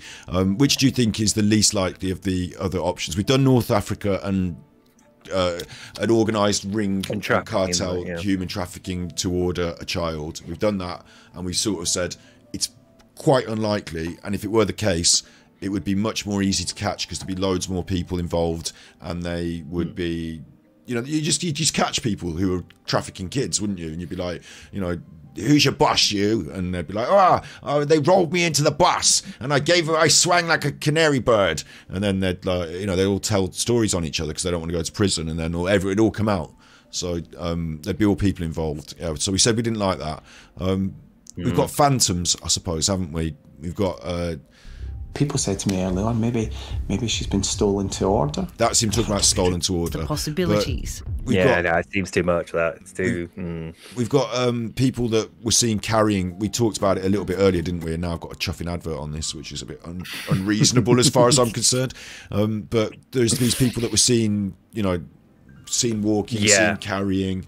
Do you want to go through that as a potential timeline? Forensic psychologist, you know, analyse, was Madeleine McCann taken by one of these phantoms? It sort of does tie back into the breaking and entering thing, and robbery, taking valuables rather than the child thing again. It's like, so we talked about that, didn't we? We covered that. It's very unlikely. There has been, there's like a lot of people said that it's possible some people were casing the joint, because again, that comment about that note about the block book the restaurant because they'll be here at this time and this time was like allegedly visible for members of the public if they were in that area to sort of like look, okay, so they'll be empty there. But again, you wouldn't drop your plans for a 3-year-old girl. You would probably be thinking, just go back to sleep, little girl. You didn't see anything, you know, just fucking leg it. I hope that she didn't identify, because it's 3 years old. What the fuck's she gonna do? You if you broke in and you saw that she was awake, you would just run. And if you broke in and you saw that she was asleep, you wouldn't bother her.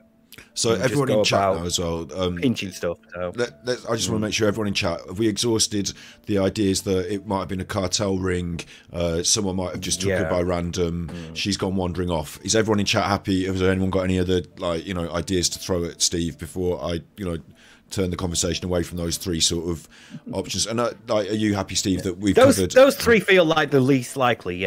Those three feel like there's the evidence for them is very weak, you know.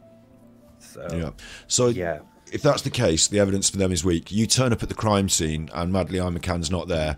What are you looking for then? As, like, you know, I'm putting you on chief investigation again. What are you looking for here then? And what could have happened to Madeleine instead? What are the other options? Obviously, they've done something with her is one. Is there any other option, I guess, is what I'm asking. Yeah, did somebody else do something with her? Because there's like, what, 7:30? So there's 5 other people there that could have done something. So, and especially if they're all going and checking as well, because Jerry goes, says, yeah, she was fine, she was asleep. I went and checked, like, what, 8:10? She was asleep. And then the mate goes at like around 8:30. He goes and checks. He says, I just looked in, I didn't really see anything. So it's like, and then Kate goes at about 9-ish and she's gone. So those are the three there. Those are the three people. And two of them claim to have seen her last. Well, one of them claims to have seen it, and one of them claims they didn't see anything. So it's like, those are your three that I would look at immediately.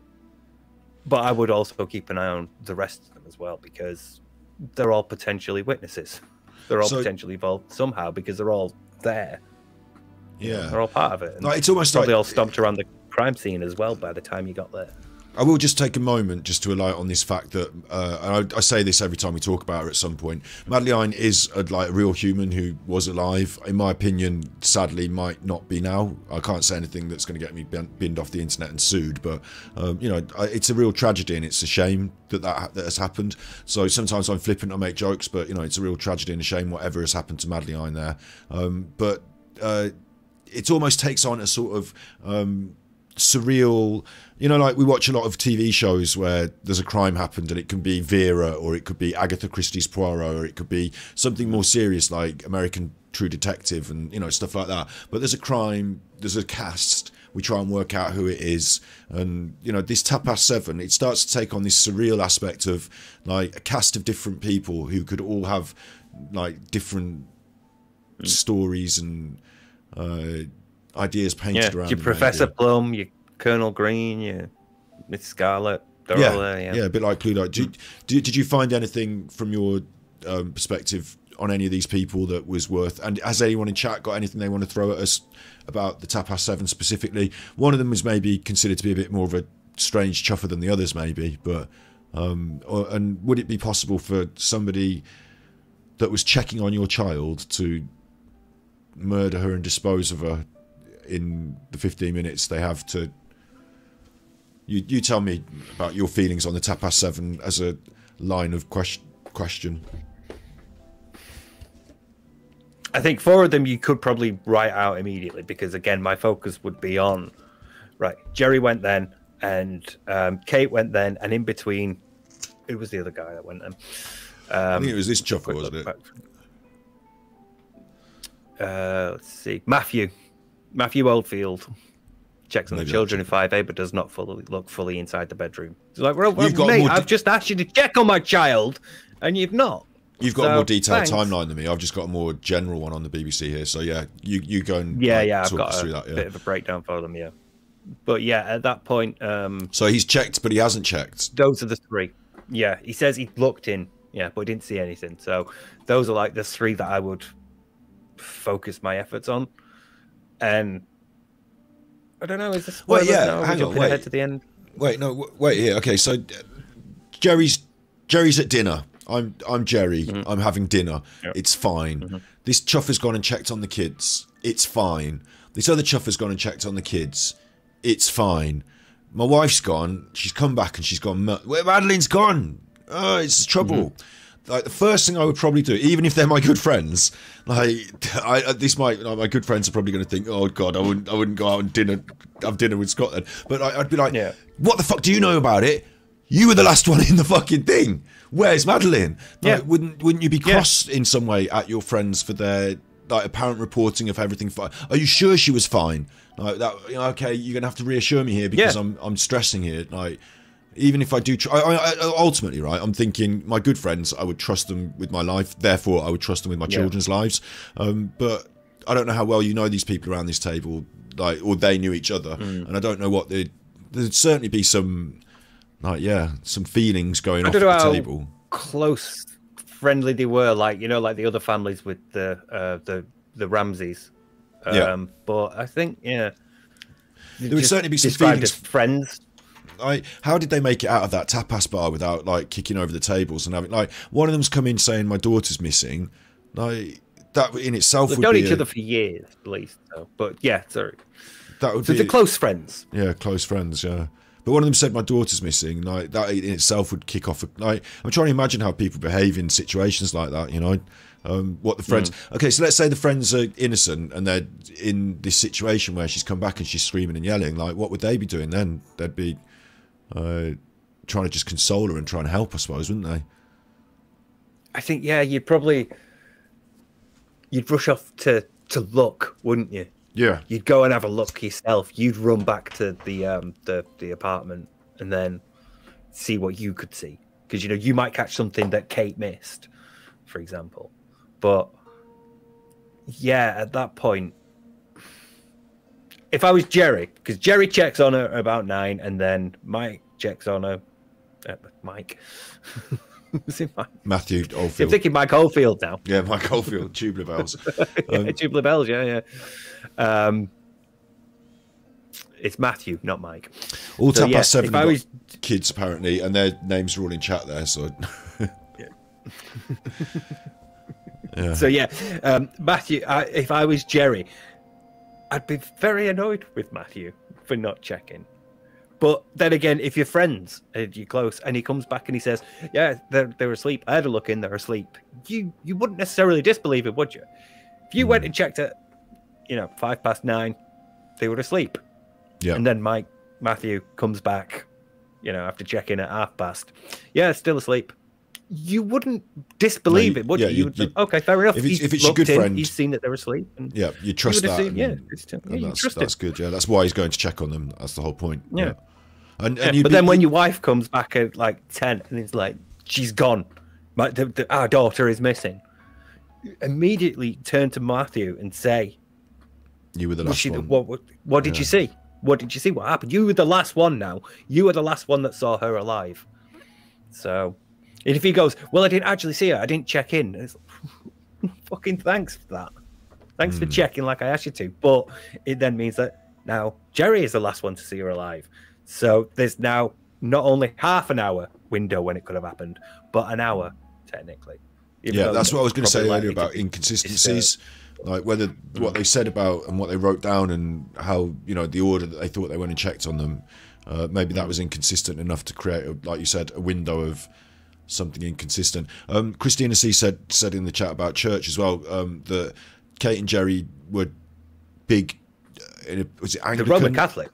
Or was it Roman Catholic? Right, they're particularly kind of they're big in a particular kind of church, and they went to see the Pope. So I'm assuming they did go and see the Pope. Yeah, that's something that I generally critique them for. I mean, if anybody knows about exactly a child sex, children. Yeah, exactly. Like it just seems so. Like talking of optics earlier, like let's go and meet the Pope. Like he's probably going to know where she is. Like if anyone, could you help us with, tell us like how difficult is it to move a child around?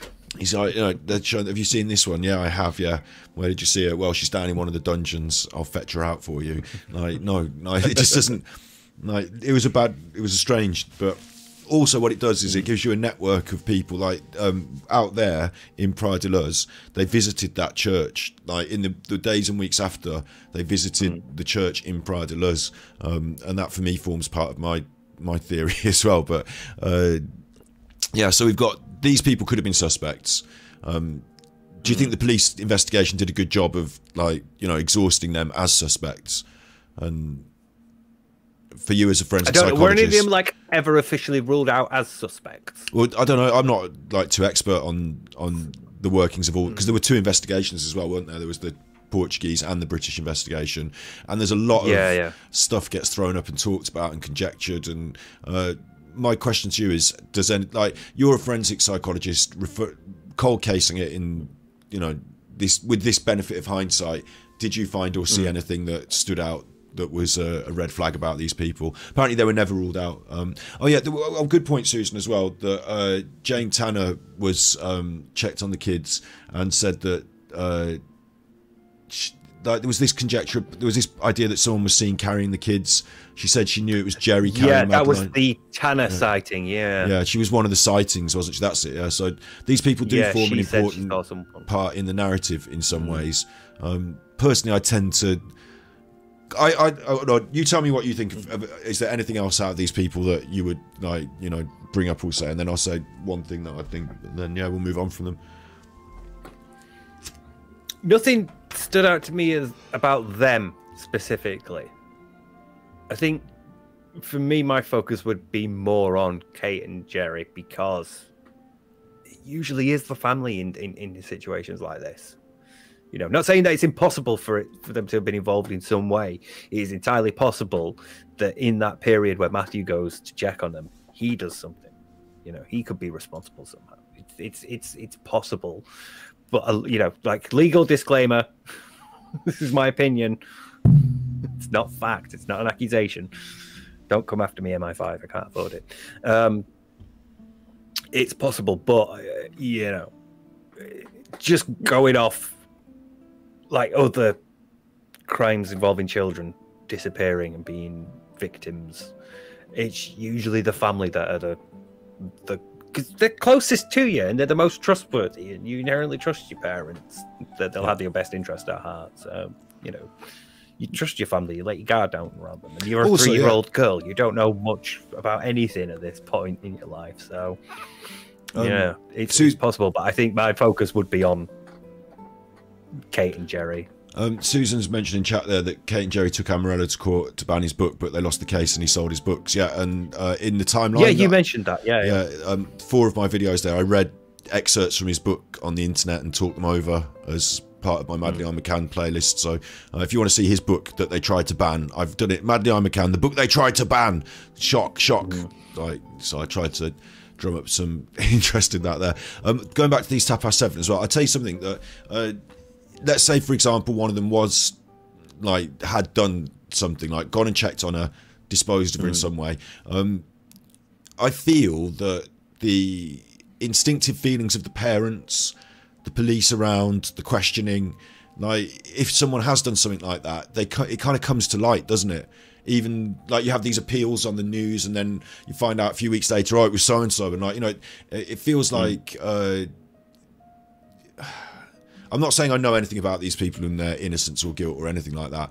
I'm just saying that it feels like they were sufficiently under the spotlight and checked, so to speak, and nothing came up to imply their guilt. And it would be quite extraordinary to go to someone's chalet. Like, let's say their daughter's crying and you do something, you know, you make a mistake, you then cover it up, and then you sort of quietly get away with it while the whole world goes to pot looking for them. Like, it seems like quite an extraordinary concept as well, doesn't it? That you wouldn't be immediately caught out. Like, how are you gonna... Like, wouldn't you have been spotted running off, burying the body, so to speak, you know? Maybe, maybe not. I mean, maybe you could sneak out. Maybe it's dark enough that you could get, you know, from theirs to yours. Maybe you only live in, like, the next chalet or the one up the stairs or the one just a bit further down.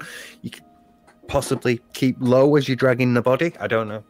It would seem... I think the only one I don't feel comfortable ruling out is Matthew, because he's the one who saw her between Jerry and Kate. So, but that window of time even is a short window of time. That's isn't about it? an hour. About an hour. Well, like, he went to go back and check and then come back, but still, it's they would have said, like, if he's come back after an hour checking on them, where have you been? Why are you so covered in sand? Like, you know, I've just been down. You know, there would have been all these questions. There was nothing that ever came up that was like suspicious about any of their behaviour. No, but it does mean that he's the last person to have seen her. Yeah, theoretically, so, you know.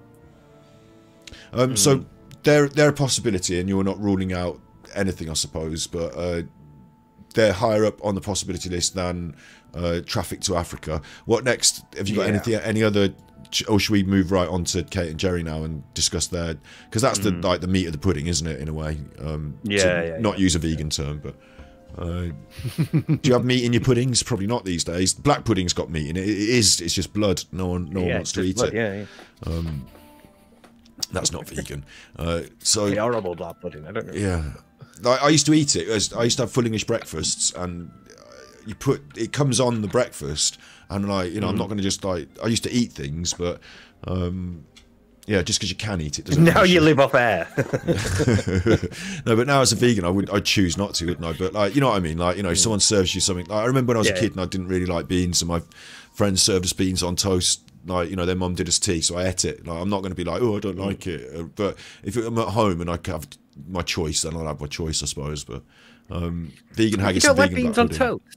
Well, I didn't when I was a kid. There's too mushy, the beans. But I'm all right now with it. You know, you force yourself through it and you just get on with it, and then you're all right with it, aren't you? Like, but yeah. Anyway, enough about black pudding. I think the McCanns themselves are the main target of the interest in the investigation, aren't they? So we'll see them again. Did you kill your daughter? And then we'll talk about that then, I guess, yeah? Unless you've got any other suspects and ideas you want to throw in before we look at them. No, they're the three, aren't they? Okay. there's them, and then there's Matthew, and then there's the... No, never. So the last three. So... I can't help myself. I find it... Did you kill your daughter? No, never. Never did I kill my daughter. Not once, not twice, not 3 times, but never. But yeah, we'll listen to them defend themselves briefly, and then we'll talk all about it, yeah. Bex, did you kill your daughter? No, never. And, you know, there's nothing with any logic that could, you know, you would have to start with why. You know, how, when, who, and there's just simply, you know, the answer to any of these things is there's nothing to suggest anything. So, no, that's an emphatic no. So, yeah, we can break that down in whichever way you want. You'd have to start with why, says Jerry. You tell me then, forensic psychologist, turned up on the scene, the daughter's missing, they send out the search parties, but you're sat there with Kate and Jerry, their stories... Do they add up? Where do you feel things get fishy? Well, maybe it's an accident. Maybe you didn't mean to kill her. You know, that's the thing. It's like, why? Why would I? Well, I'm not saying you meant to. I'm not saying you had intent. I'm saying, did you? You know, were you involved somehow? Were you responsible in any way? That would be like the way I would consider it, because, yeah, it is a fairly reasonable response. Why would I kill my child? It's like, well, yeah, but if that were true, if that was logical and everybody operated under that logic, no parent would ever have killed their child. Yeah, in this interview, and we know that's not true. He appears to be deflecting, doesn't he? Like, and taking away from the initial question. So the question is actually, why did we kill her rather than did you kill her? So what to you as a... I want to pull you back to a more meta perspective.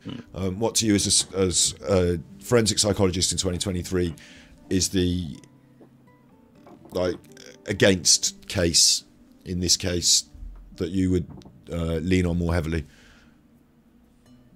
What's against? What would argue against them being involved? No, you're going to convict them here, and you're going to build your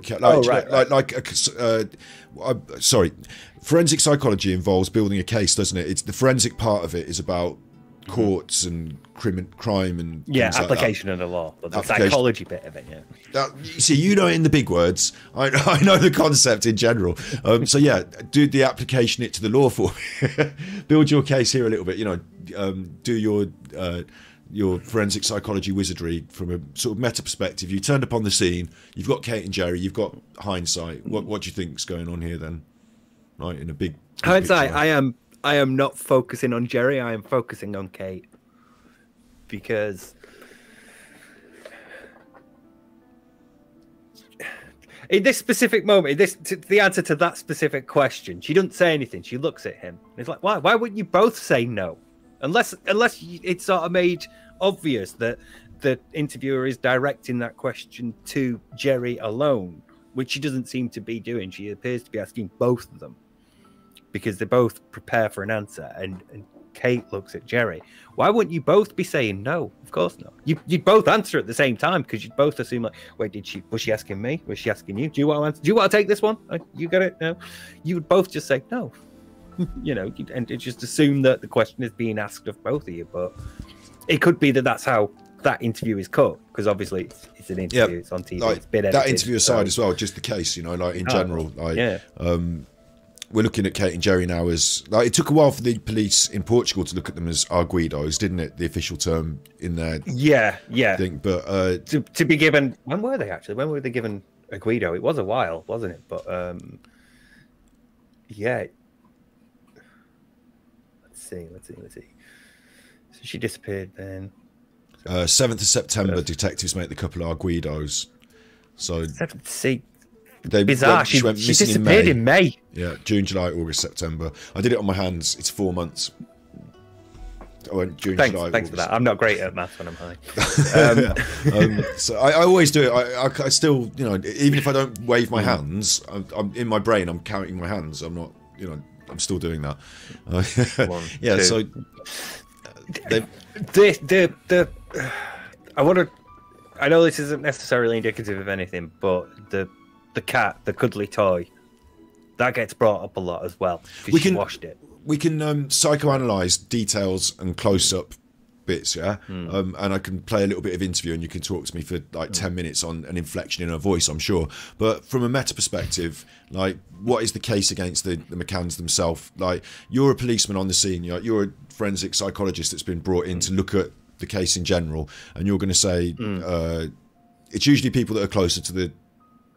You know, it's usually people that are close to the victim. Yeah, it's usually family members. And then so carry on from there. Like, you know, give me a meta perspective as to why these two are most likely your suspects, and what you think might have happened, maybe in a general sense, maybe. Because they're the ones that are there. They're the parents. They're the ones that were the last to see her, especially. Because I mean, we only have, you know, did anybody watch them put her to bed, or do we just have their word that? Yeah, no, we put her to bed, and then when I went to check on her at 9, she was asleep, and then when Kate went to check on her at 10, she was gone. You know, and Kate's immediate jump to she's been taken. Again, it's suspicious. I could argue that, yeah, you could assume that because your 3-year-old's probably unlikely to be able to get out of the house, but most parents would just assume that the child has gone first and wouldn't assume anything worse until a little later on. So, like, your first response would be bursting out and screaming for Jerry and saying, I can't find Maddie. Maddie's disappeared. Maddie's gone. Not Maddie's been taken or somebody's taken her, you know. So, but again, that could be shock. So, just going off strictly, they were the last ones there. They're the last ones to see her. She's their daughter. They're her parents. They're the ones that are on the crime scene. They're the ones that are there. So, yeah, they're the ones that I would be. Is that enough? It's not enough to convict. So what can we look for? And that comes afterwards. That comes with how you handle stuff later. But I think I've got a timeline of about 4 months here to work with, so don't rush me too much. Go on then. Oh, you tell me what should be my next question of you here then. Sorry, like, am I squashing the 4-month timeline down here? No, for me, a lot of my suspicions about them came from what followed afterwards, because in the immediate aftermath of we went to check on our child and discovered she wasn't there, you're in shock, and you're also, you know, you're in a foreign country. That's got to be kind of scary to deal with, you know, especially if it's a country where English isn't always the first language of people. So it's in like here now when they're giving like this statement, you know, I could understand sort of anything that might otherwise flag a behavioural warning as the stress that they're under of the situation that they're in. Apparently, they were advised not to make this statement. It comes, yeah. So like here, where he's saying he's reading the statement. You know, whoever out there has got Madeleine, please bring her back. Yeah. All that. He's reading that, and that's fine. She's saying nothing. That's you know, with it, as close to it happening as you can be, until you get to that Sky News interview, the first interview. So, build what comes later then that builds your case against. What is it that you know, now from that meta perspective, let's zoom in and you carry on explaining and which of these should was it the first one? It was the first one, the first interview in 2007, wasn't it? Madeleine 2007. The original breaking news. You sent it to me last night. Oh, I sent it to you. It was okay. Sorry, sorry. Madeleine. I just put first interview, don't I? And then it's this one, is it? Yeah. That's the one. Yeah. this interview. So I've done a sort of piece-by-piece breakdown of this on my timeline list here. Parents in interviews, their first interview, and like, so what is it about this interview and what's said during this interview that starts to raise flags for you then? There's just a couple of things because of how Kate answers the question where, you know, they're like, do you go to that dark place? They ask, you know, do you think that she was kidnapped? Do you think she was murdered? They go, do you go to that dark place? And Kate seems to go, you know, well, we didn't at first, you know. Oh no, it was where the strength comes from. Sorry, they're asked like, where does your strength come from? In this? Did you want timestamp it, or is it okay that we just? No, I don't think I have a timestamp for it. I don't really. Do you want me to try and find it, or are we just all right talking about it? I don't mind just talking about it. Okay, you go ahead. Sorry. But yeah, they she's asked, you know, so where does the strength come from? Did you feel that strength in your early days or something like that? And she's like, you know, I think we're stronger now. You know, in the early days we were feeling like this, but now we're stronger about, you know, and we're stronger about like not thinking the worst, is what she's trying to say. But it's like, this is still 20 odd days after 25th of May 2007. So this is still within the first month of her going missing, and the way you're talking about it is like it's been ages, and it's been the sort of thing that, you know, you could get over quickly, you know, whereas you're a parent and your child's gone missing and that sort of thing. I think it would take me more than 20 odd days to get over that as a parent. Well, again, I suppose I see what you're saying here is, so reading this interview again, like thinking about what I thought about it the first time. So it's almost like going through grief, but part of grief is the acceptance that things have changed and they will be irreparably changed. Whereas 20 days later, you're still looking and hoping to find Madeleine and hoping to resolve this circumstance in a more positive way. So it seems strange that Kate specifically seems to show this process of grief, almost like getting over it, like maybe, or in the process of trying to work through it. I think it's more like they're trying to put it off. They're trying to avoid feeling grief, whereas this, arguably, amongst all situations, is a time when you could be expected to feel grief, because grief doesn't necessarily mean you're coming to believe that your child is dead, but grief is a response to trauma.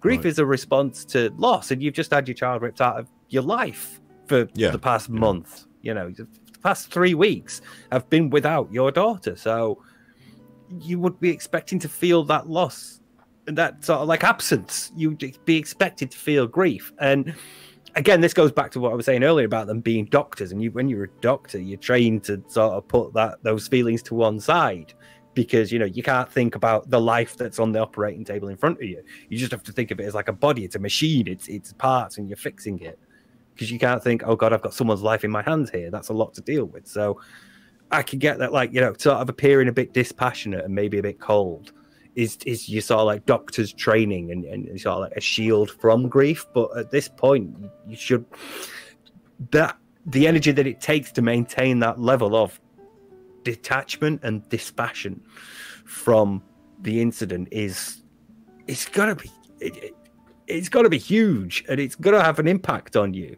and it's going to weigh you down, and eventually you are going to stop and you're going to go, I need to cry and let it all out. But I don't know, maybe they do it in private. They probably will do it in private. The question that strikes me is that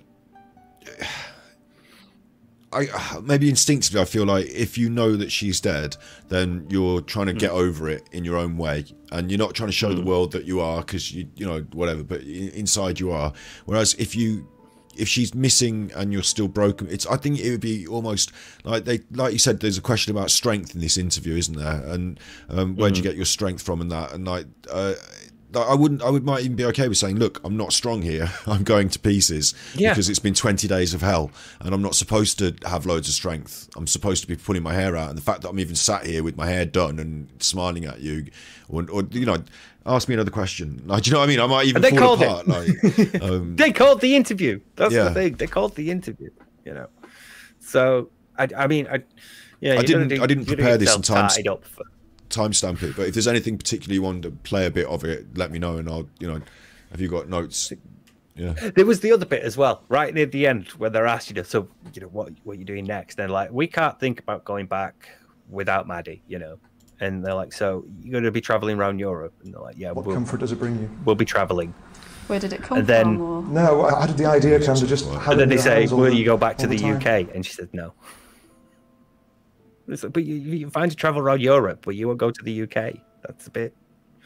Why not? I'd want to be at home. If this was happening to me, I'd want to be back at home. I couldn't think of anything more that I'd want than to be back at home.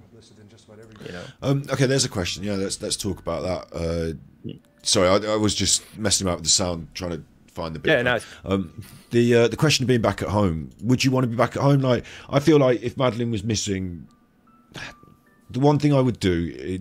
I've been in. Okay, so they've been in two situations. This is gonna sound so fucked up. Like, one is my dog, which is not fair because it's not a child. But my old rescue dog used to go missing in the woods, and my sister came home once from a dog walk, and she was like, "Your dog's still in the woods." And I'm like, "What do you mean my dog's still in the woods?" And like, your dog's. I had to go out at 8 o'clock at night and find my dog, and the stress of it. But also, I was out at 8 o'clock at night. I wasn't about to go home until my dog was found.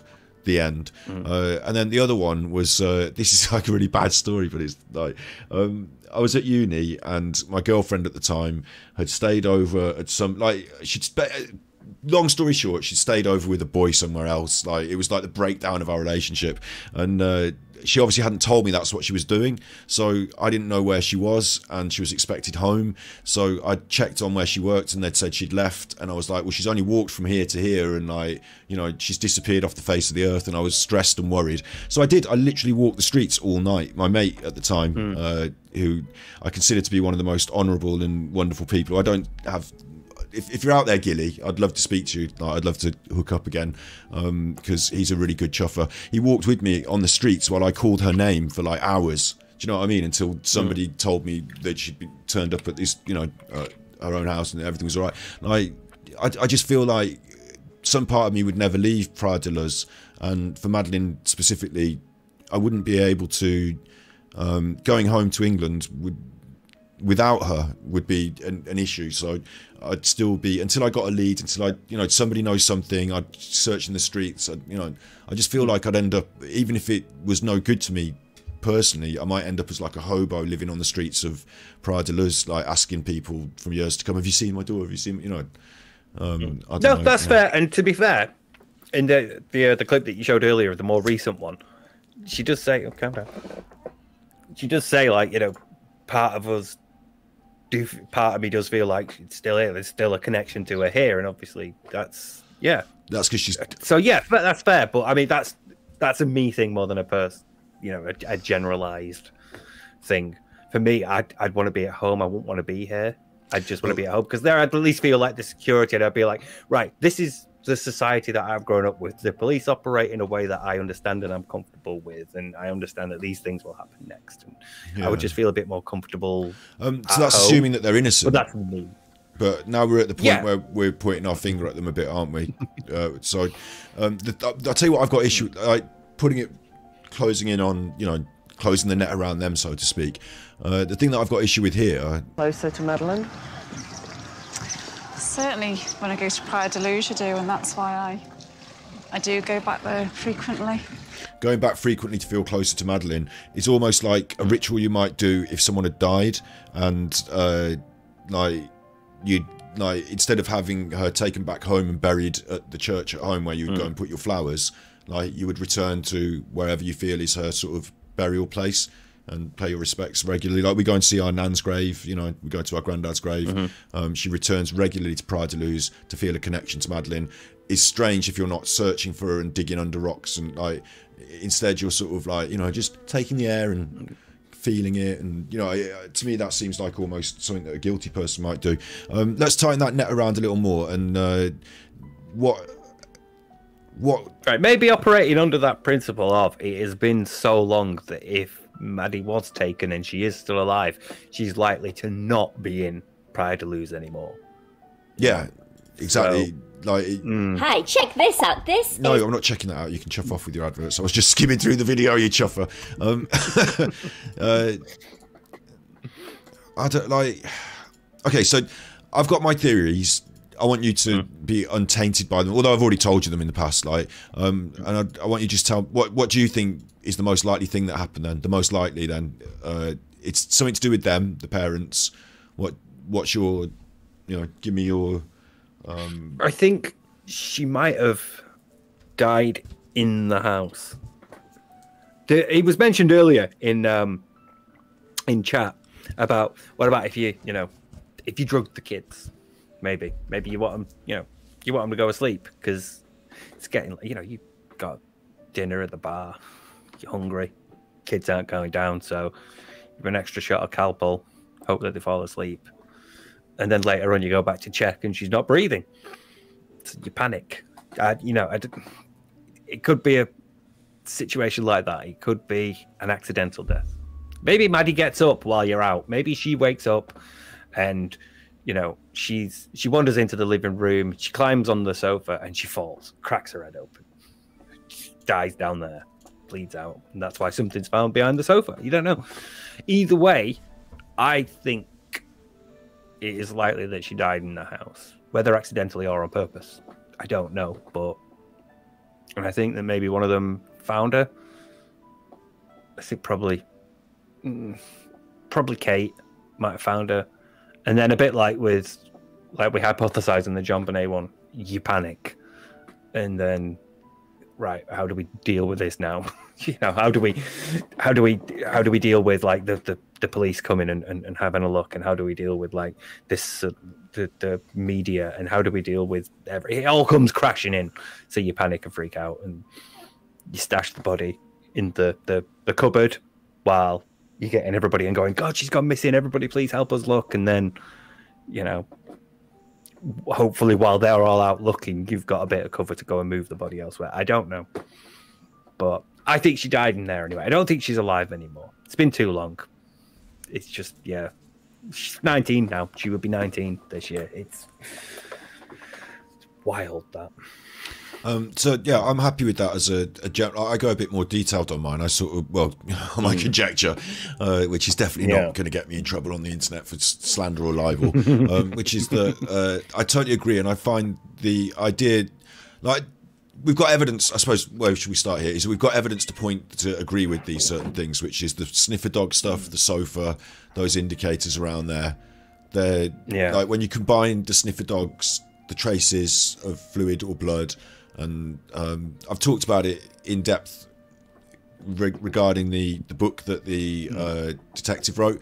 It is the case that because it was years later, well, not years later, sorry, it was some time later and the crime scene had been disturbed, that it might not stand up in court that you could say this was definitely Madeleine's blood here, but you could say it was fluid that was DNA matched to Madeleine or her mother, and you could say the cadaver dog indicated it was blood, but you can't, like, legally put, like, the test did not come back and say blood.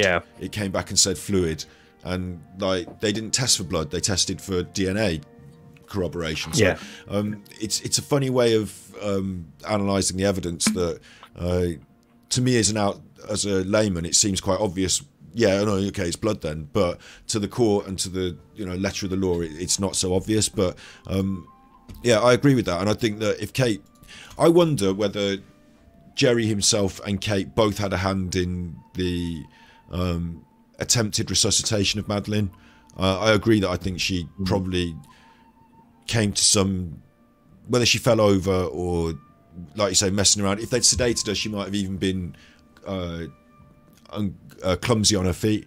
Like the blood spatter seemed to be significantly in the same.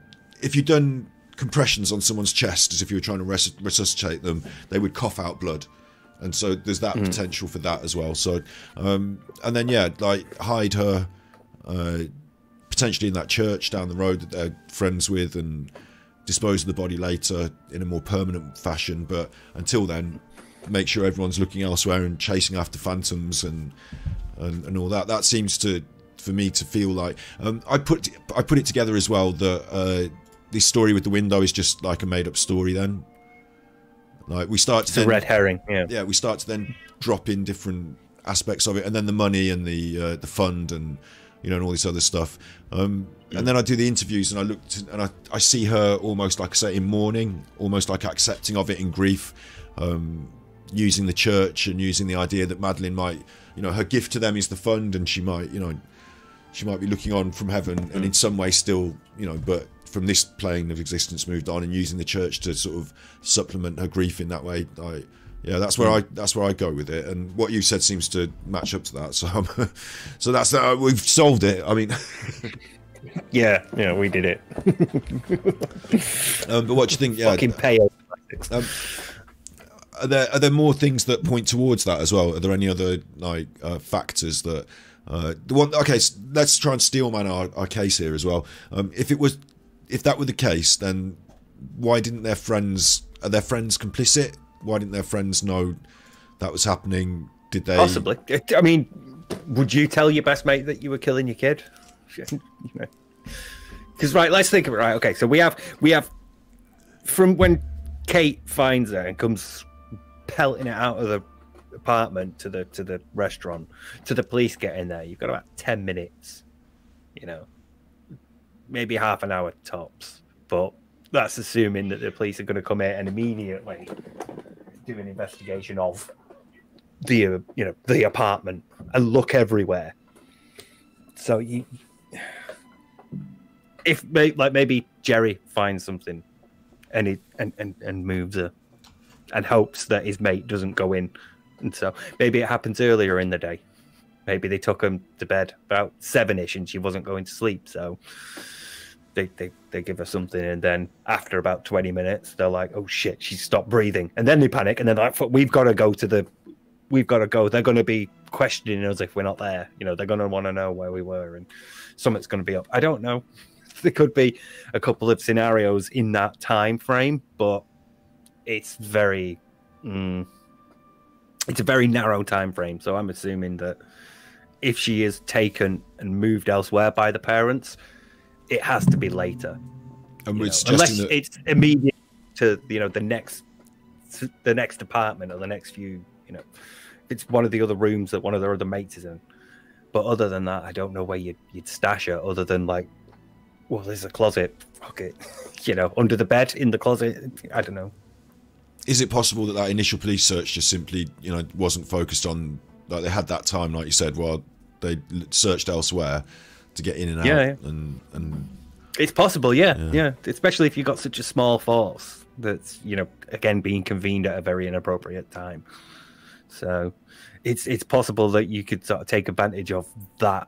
But again, you've got to be accounting for that, haven't you? You've got to assume that the moment the police get here, they'll look everywhere. So you probably want to do all this before you alerted the police, and not afterwards. Like, if you're going to kill John Bonet, you'd stash your body in the basement before you call the police, not after. So, it's a similar sort of thing. Is it possible, like, what was I going to say? Like, if one of them's involved as well. Yeah, I find it quite a reach. Again, what I don't want to do is I don't want to be on the internet sort of saying fantastical stories as if they're 99% unlikely, 1% possible, and spinning them up as if they're, this could be a real thing, when it's very, very unlikely. But is it? I don't think it is. Therefore, that's the way I feel about this. That their friends should be complicit in this in some way and keep this silence over these years and not. Unless you would expect maybe some huge payout. I don't know. Like, it seems like to absolve your friends of the murder of their children, to be complicit in it, it seems quite a reach, doesn't it? Like, even if it happens. Yeah. I mean, I love my mates, but I wouldn't keep silence if I knew one of them had killed the kid. And there's other kids at stake because they've also got kids. Yeah. Like.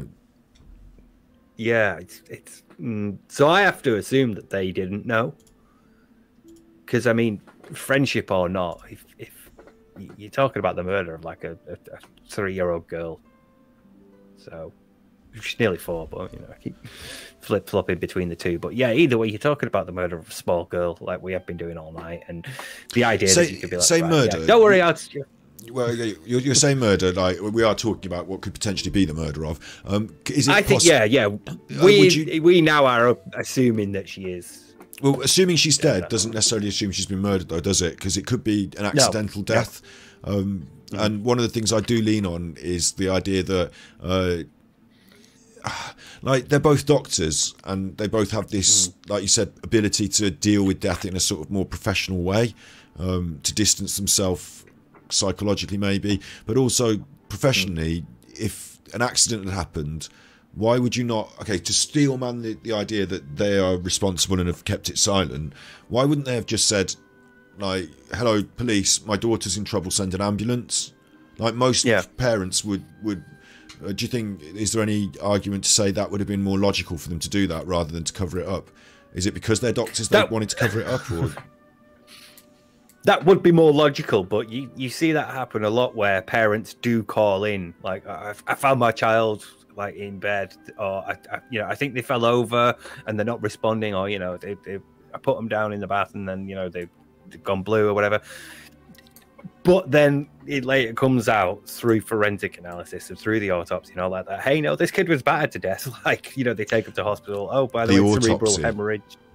The autopsy. Yeah, but there you go. That's the autopsy. You can only do one of them on a dead body, and we don't have one. Like, there is another news story today, which I won't alight on specifically, about a sad tragedy of a child like murdered by their own parent, shaking them to death. I just, if you have to leave the house, even like we were saying about leaving the kids earlier, it staggers me that people would choose to inflict violence on a child rather than extricate themselves from the situation, even if you have to leave the house for 10 minutes. Anyway, they're tragedies, and it makes sense now. The reason you wouldn't call the police and just say our daughter is fallen ill and died is because if that happened, you could be proved to be a criminal if there was something criminal to have happened. So if it was an accident, if it was an accident pure and simple, like you go in, she's choked on a chuffing plum, and then like you would call the police and the ambulance to say my daughter's choked on a plum, like she's dead. You wouldn't be worried about that. But if you like forced a plum down her mouth, then you're going to be in trouble. You were not ringing the police. That's the dividing line there, yeah? For me, anyway, because if it is an accident, your forensic evidence will support that. So if she had slipped off the sofa and banged her head and is lying in a pool of blood behind the sofa, then when you get there, you pull the sofa away and you have a look, and then you call the police, you call the ambulance, you call the emergency services. They all get down there, and they see the evidence of the scene around them is there's a bit of blood down there. The sofa's been pulled away, and he's covered in blood from where he was holding her, and there's wound to the back of the head, fracture of the skull, and all that. That supports, that supports your argument that it was an accident. But if you've then sort of like come in, you've seen her lying there, blood on the floor, she's not moving, and you think, "Fuck, I've got to get rid of her. They're going to think I killed her. I've got to get rid of her," and you panic. You stuff her in a suitcase in the closet and try to clean up the blood. And is it still possible that you didn't murder, like you, not you, but like is it still possible that you didn't? She wasn't murdered, but it was in panic. They covered it up in panic. They could still be innocent. It's possible, yeah. Like, yeah. But more, again, another Jean Bonnet thing, but like in that episode where I thought it was possible that your parents come down and discover you, and then they panic.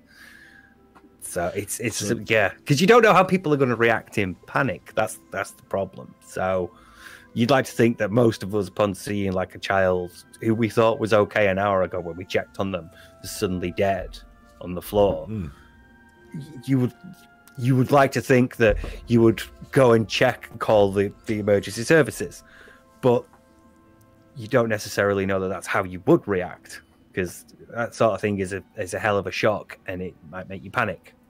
So Susan's right. The settee is moved by the window. That go. Like, I've made my case in my videos about what I think. The detail of some of those things are, and I agree with the sofa being moved. I think is an interesting detail. So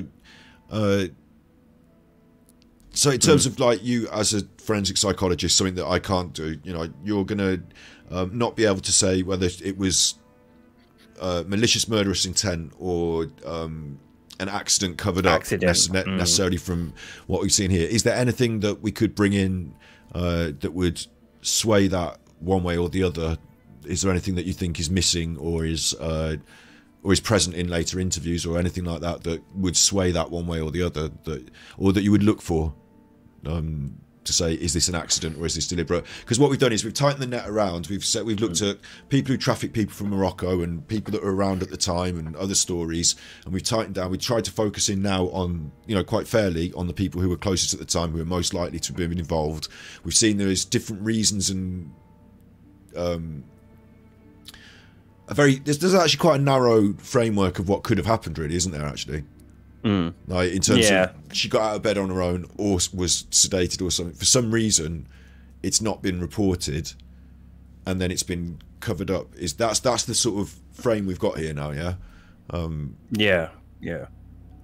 I see. If you wanted to prove it was deliberate, a murder weapon would be great, but nothing was found like that. So, and of course, a body, you know, an autopsy on the body. A body would be great. Yeah.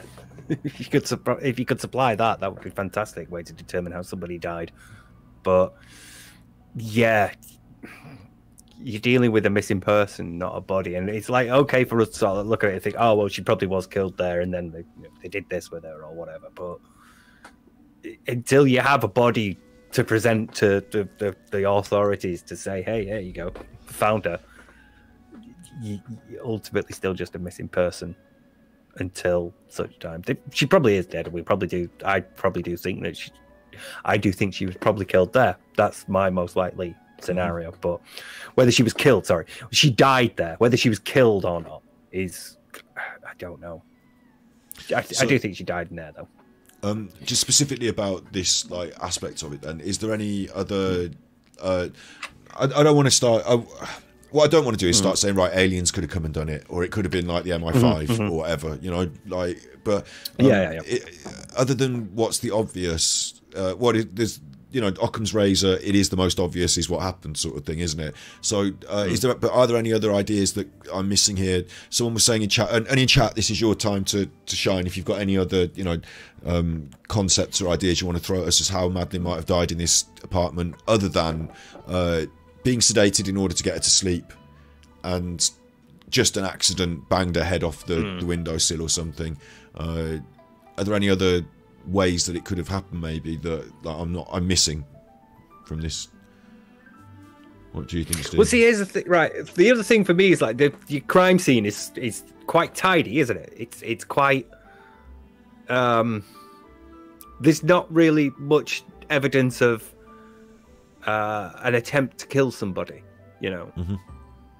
So, but then again, I don't know how easy is it to kill a 3-year-old girl.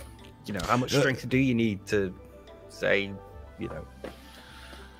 Is it? Are you suggesting again? We're suggesting it's intentional there again, like somebody would have gone in there to murder, or I'm asking, I suppose, like, yeah, is that?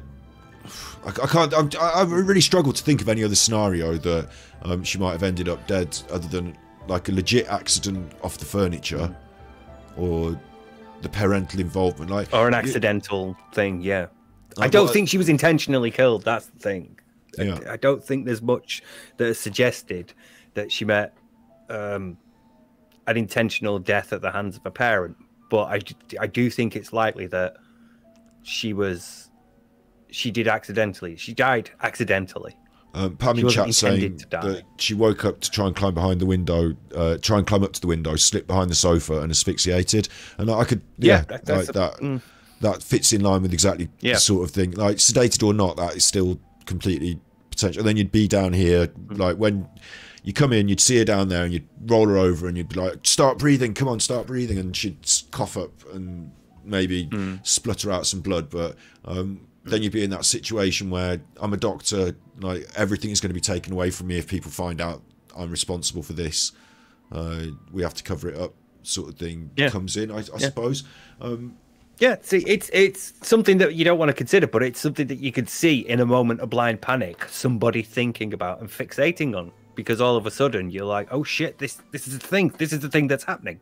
The reality of the situation is like really hitting you. And, this is very mundane, isn't it? Compared to, you know, we talked about African trafficking and you know, stuff like this. Is much more mundane. It's much more normal. And when we talked about those panics and the media and stuff like that and the way that works, if this were the real story, what we just described then, that wouldn't have sold endless newspapers, made millions of pounds in a fighting fund, paid their mortgage. They wouldn't have met the Pope.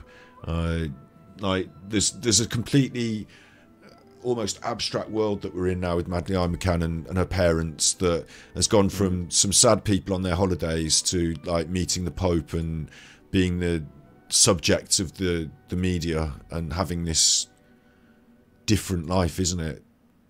Yeah. Because I mean, I think it's incredibly more mundane, but it's also incredibly more likely, and that's sort of like what makes it mundane, because we've all fallen over as kids, you know. We've all seen like toddlers falling over or bumping their heads off things or like choking on stuff, and you know, kids are clumsy at times. So that's so true, isn't you it? could see how if there's a window of like half an hour or so where nobody's there, nobody can hear the child crying, assuming that she even cried in the first place and she wasn't just like knocked out at the moment she hit the floor. There is a period where it could have gone wrong. So, yeah. Talking of the mundane and the elaborate and stuff, I do want to alight on this, which is I refer to Goncalo Amaral as like a go-to guy. I read his book on the timeline there because you know, he was there and he was on the case, so I refer to him a lot. But this is him in an interview sounding a little bit what I would call batty. I don't know. No, let's hear what he says here. So you think MI5, the British Secret Service, helped conceal Madeleine McCann's body? Eu não diria tanto. I'm not saying that much, but I'm saying for sure they had their involvement in this situation. Do you seriously think that the British government would allow its agents to cover up a major crime? Well, I'm not British, so I can't answer that. But despite Gonzalo... I mean, maybe he was talked into a corner there in a way, but they're trying to make it sound like all sorts of conspiracy theories, aren't they? And that's a world away from she fell and hit her head and, you know, we tried to just, like you took... we're talking like worlds away. So what do you think about that world of, you know, MI5 and stuff like that? It's too... Yeah, we're back in she was trafficked to Morocco territory for me. That's too much. Because I mean, why? What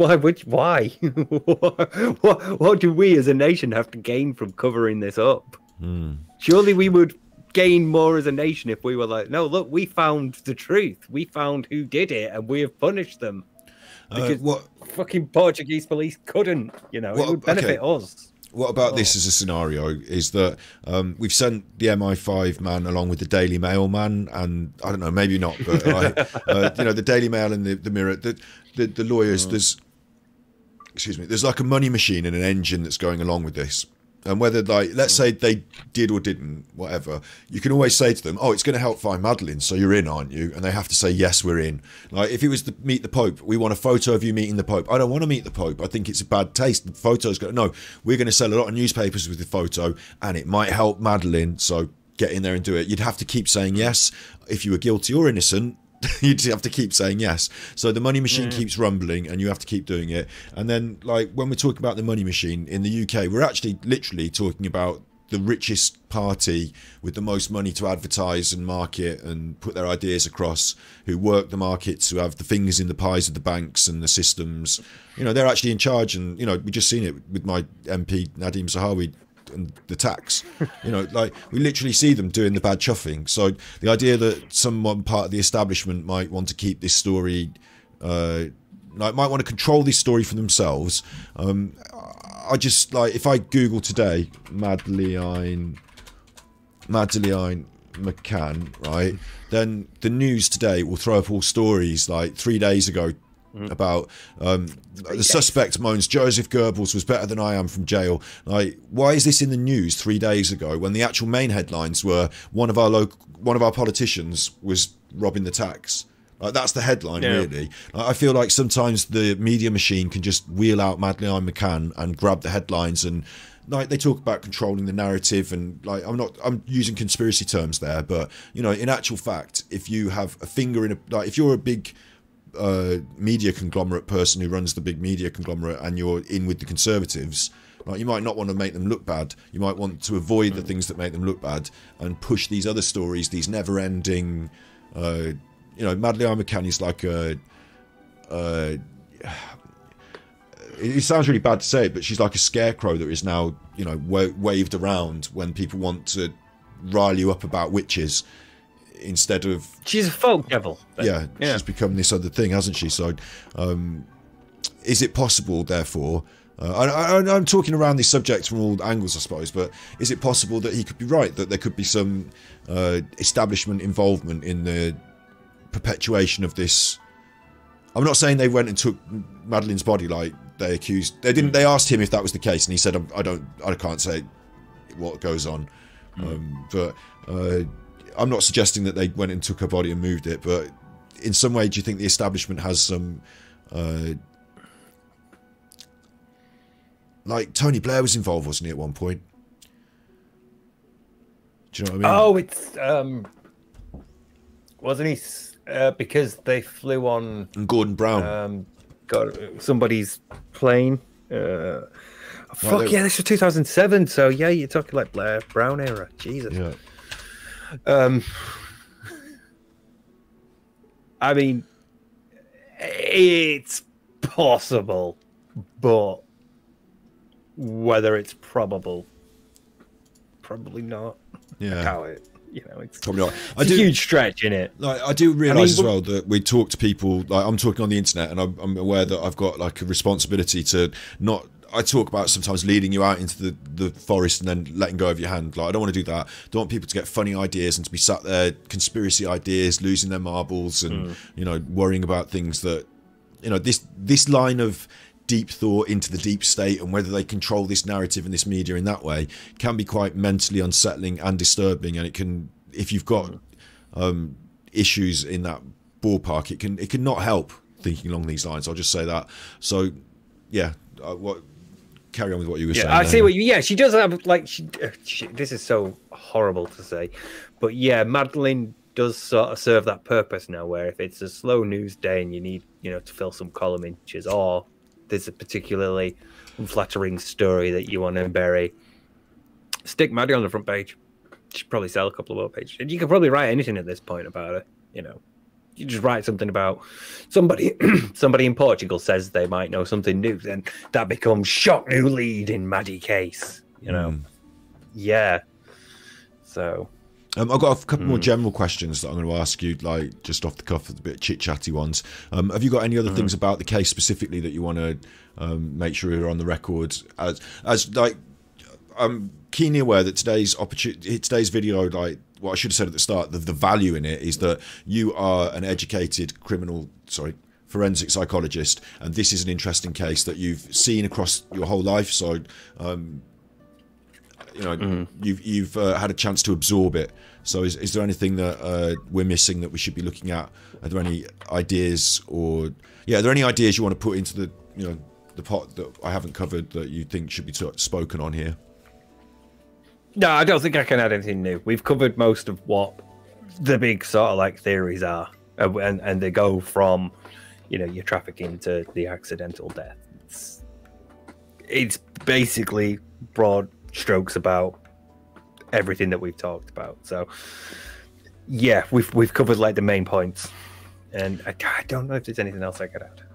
Okay. So, and I don't want to like, you know, make you a target of the MI5 or anything, but your opinion is that it's most likely accidental or deliberate death? Like, I think it was an accidental death. You tell me what you like. I think it was an accidental death. I don't think her parents were involved in her death, but what happens afterwards, that I don't know, and I do think they were involved in that. Yeah. Pam Solo says, these opinions are mine and no others, and kind people at Super Chuffer Podcast affiliates bear no responsibility.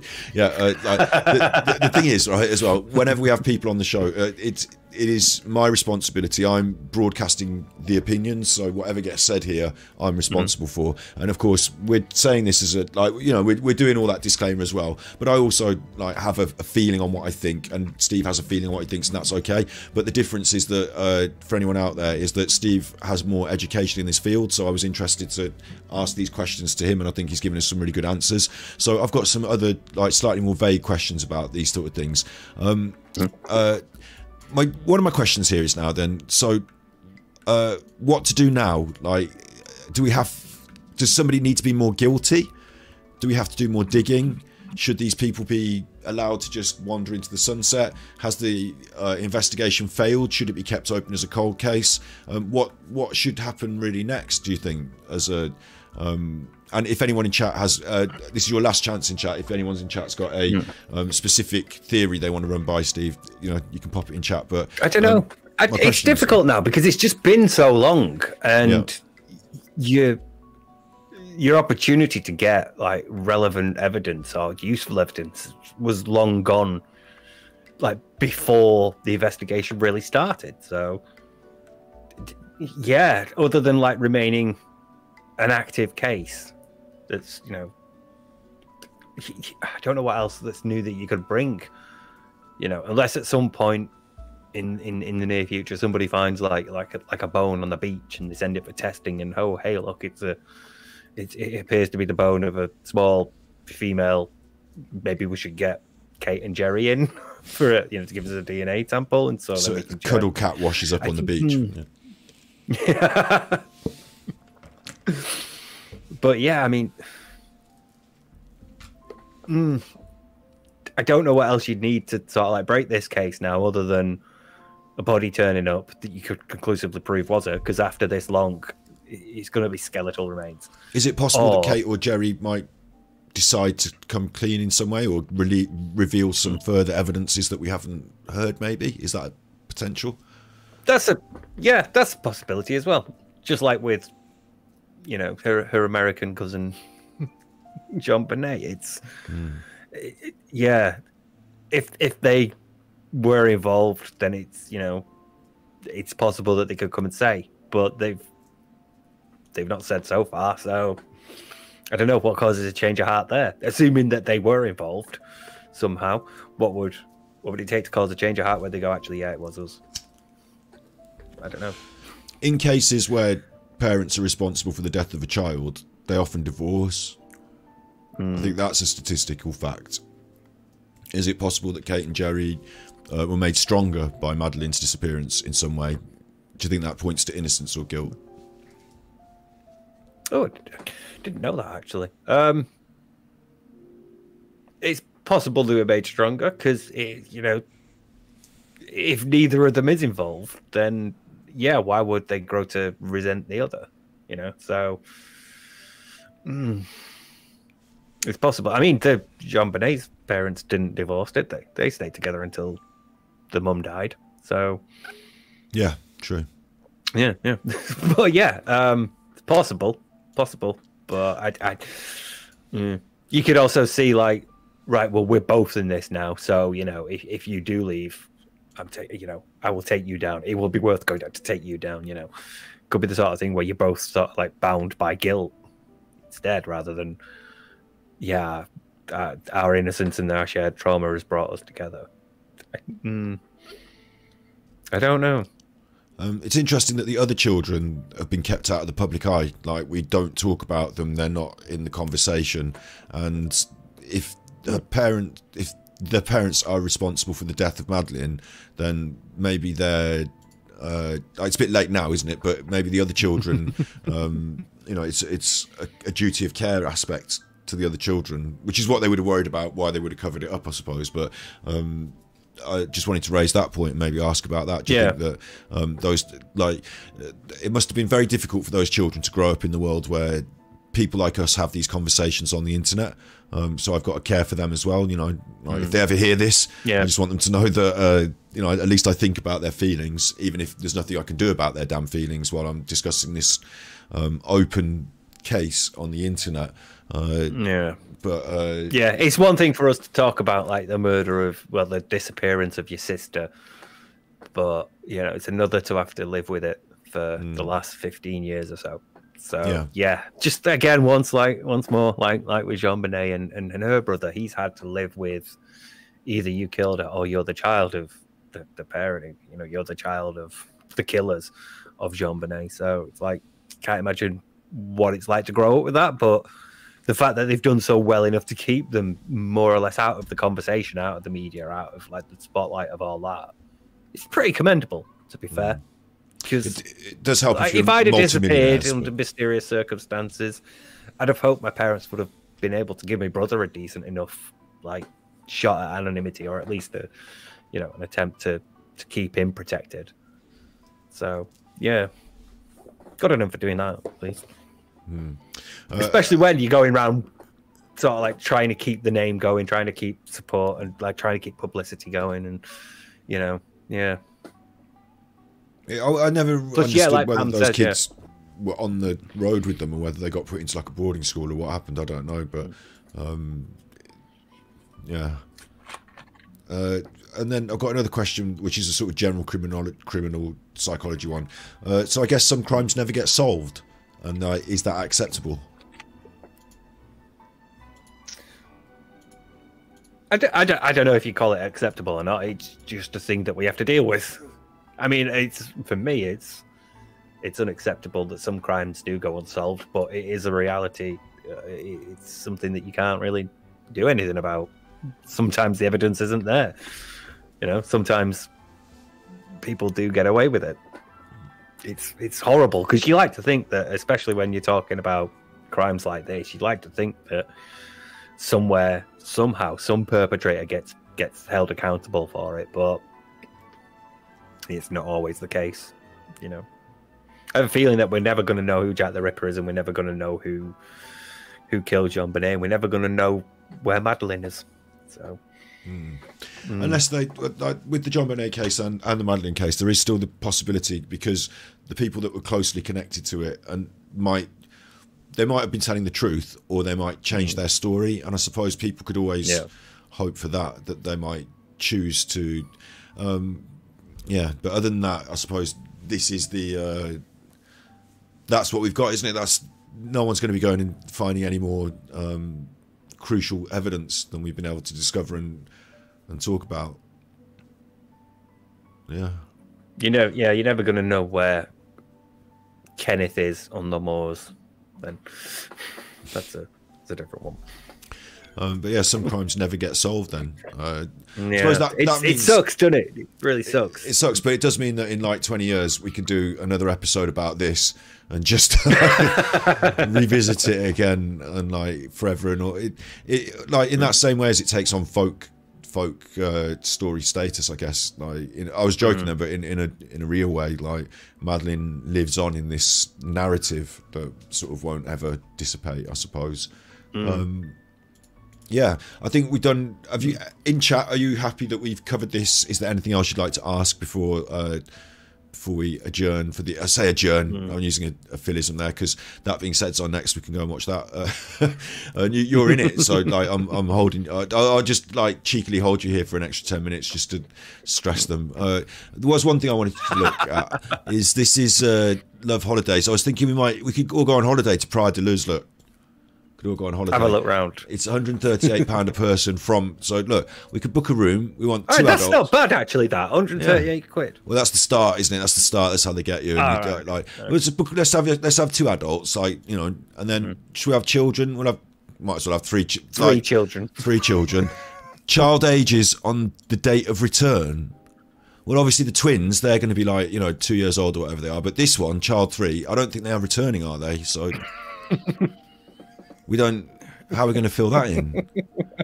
The date of return. They're not coming back. Oh, she would have been 3. She's not coming back. Yeah. Let's apply that. See how much a room costs. Like, it's actually. This looks nice. I mean, I don't know. See if you can rent a car. Little beach trip. I mean, do you think that the Praia de Luz? There's Trustpilot. Oh, this is great. You know, my child definitely didn't go missing. 5 stars. Was able to. The restaurant was nice. Child didn't go missing. 5 stars. Oh, there's one here. 1 star. Restaurant food nice, but child went missing. Do you think that? Easy access to the beach for jumping off suitcases. Went on to Morocco. Had great time.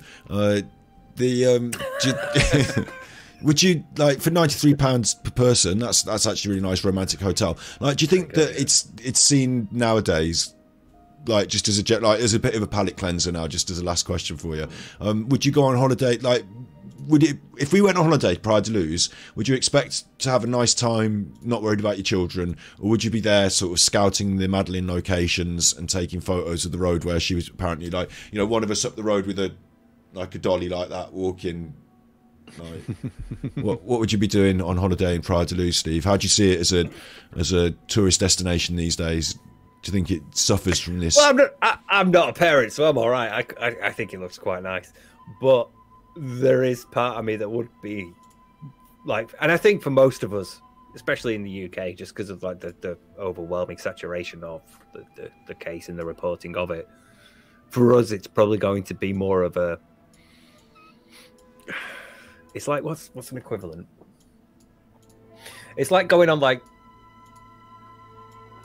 say, you know, like not like your Jack the Ripper tours, because that was a long time ago. It's equivalent of like going on like a Beverly Hills drive around the houses of the stars, because you don't really get to go in or anything, but like, you know, they live there, and it's like a place that you've seen on the telly all your life, and like, you know, it's had this case around it. I'm trying is it like a theme park in some way? No, well, there's like these times when murder tour. Yeah, sort of. Yeah, like a notorious murderer or serial killer will have lived in a certain place, and it's like going to 10 Rillington Place, or going to like the place where Jeffrey Dahmer used to live, like the flats where Jeffrey Dahmer used to live. Now they've been going down there a park. Right. They're like a public park. So that doesn't sound nice for a family holiday, though. That sounds like quite grim. No, like... but they tore them down because they were fed up with people coming and being like, "Oh, there's flats, Jeffrey Dahmer's flats." Do you know what? Where I live in the UK, Stratford-upon-Avon, which I shouldn't tell everyone where I live, but listen, they did that in Stratford. Shakespeare's house was owned by a guy, and like after Shakespeare died, all these people kept coming round, and this is like only a few, like 50 years after he died, so it was back then, and they tore it down. He was fed up with it, so he tore it down. These days, it's a very popular tourist destination, but there's just gardens where the house used to be because the fucker tore it down, which is like really like. You'd be. I mean, okay. Granted, I know he didn't know then, but it's like the most significant cultural British. Like, just angry because people kept visiting. Like, you'd at least make a few bob off it. But yeah. So do you think, like, what would you say if like, you went I'd hope that wouldn't happen to Praia de Luz, but I think for most of us Brits, it's going to. If you mentioned to somebody, going on holiday in a few months, oh, where are you going? Going to Praia de Luz. Somebody will say, keep an eye out for Madeleine. You know, somebody will be like, you're going to try and find her. Somebody will make a comment about it, and you know, that's. What do you think the vibe is on the street? Do you think if we go in this little restaurant here, like you and me are in Praia de Luz, and we're going to go there for a little chips? I would have said egg and chips, but being vegan, it's just the chips now. We're going in there for a little few chips and that, and then the waiter comes round, or the waitress, and we say, seen Madeleine on McCann, have you? Do you think they find it funny, or do you think it really gets on their egg? Like... Oh, I bet it gets on their tits. I bet it really does already. Oh yeah, very funny. We've heard that one like 50 times today already. Yeah. You know. We'll have to go for a little visit. I would hope that like something like that doesn't happen for them. But, like the majority of the world, I guess, would not really have that link now. You know, the saturation of Madeleine McCann was probably like higher in here than it would have been in like Australia, for example. Or do you think if we go on an airplane with a life-size child doll, it would seem weird? Do you think this would seem strange? You can buy them. Look, yes. There's one. They're on the shops. Yes. They are strange enough as is. Look, that one fucking looks like Jean Bonnet. Scroll up. Like the fourth one across from Amazon. Scroll up again. Swear to God, like fourth one across. Fucking looks like Jean Bonnet. This one, yeah.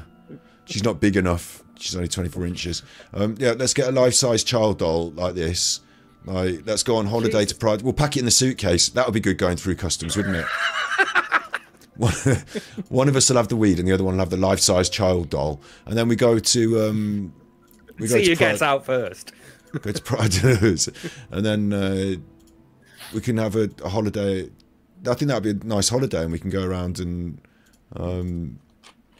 we can. What we can do is one of us can be videoing, and the other one could be carrying the doll, like, you know what I mean? Like, I'll go around carrying the doll like that, and you have to follow me around with a camera.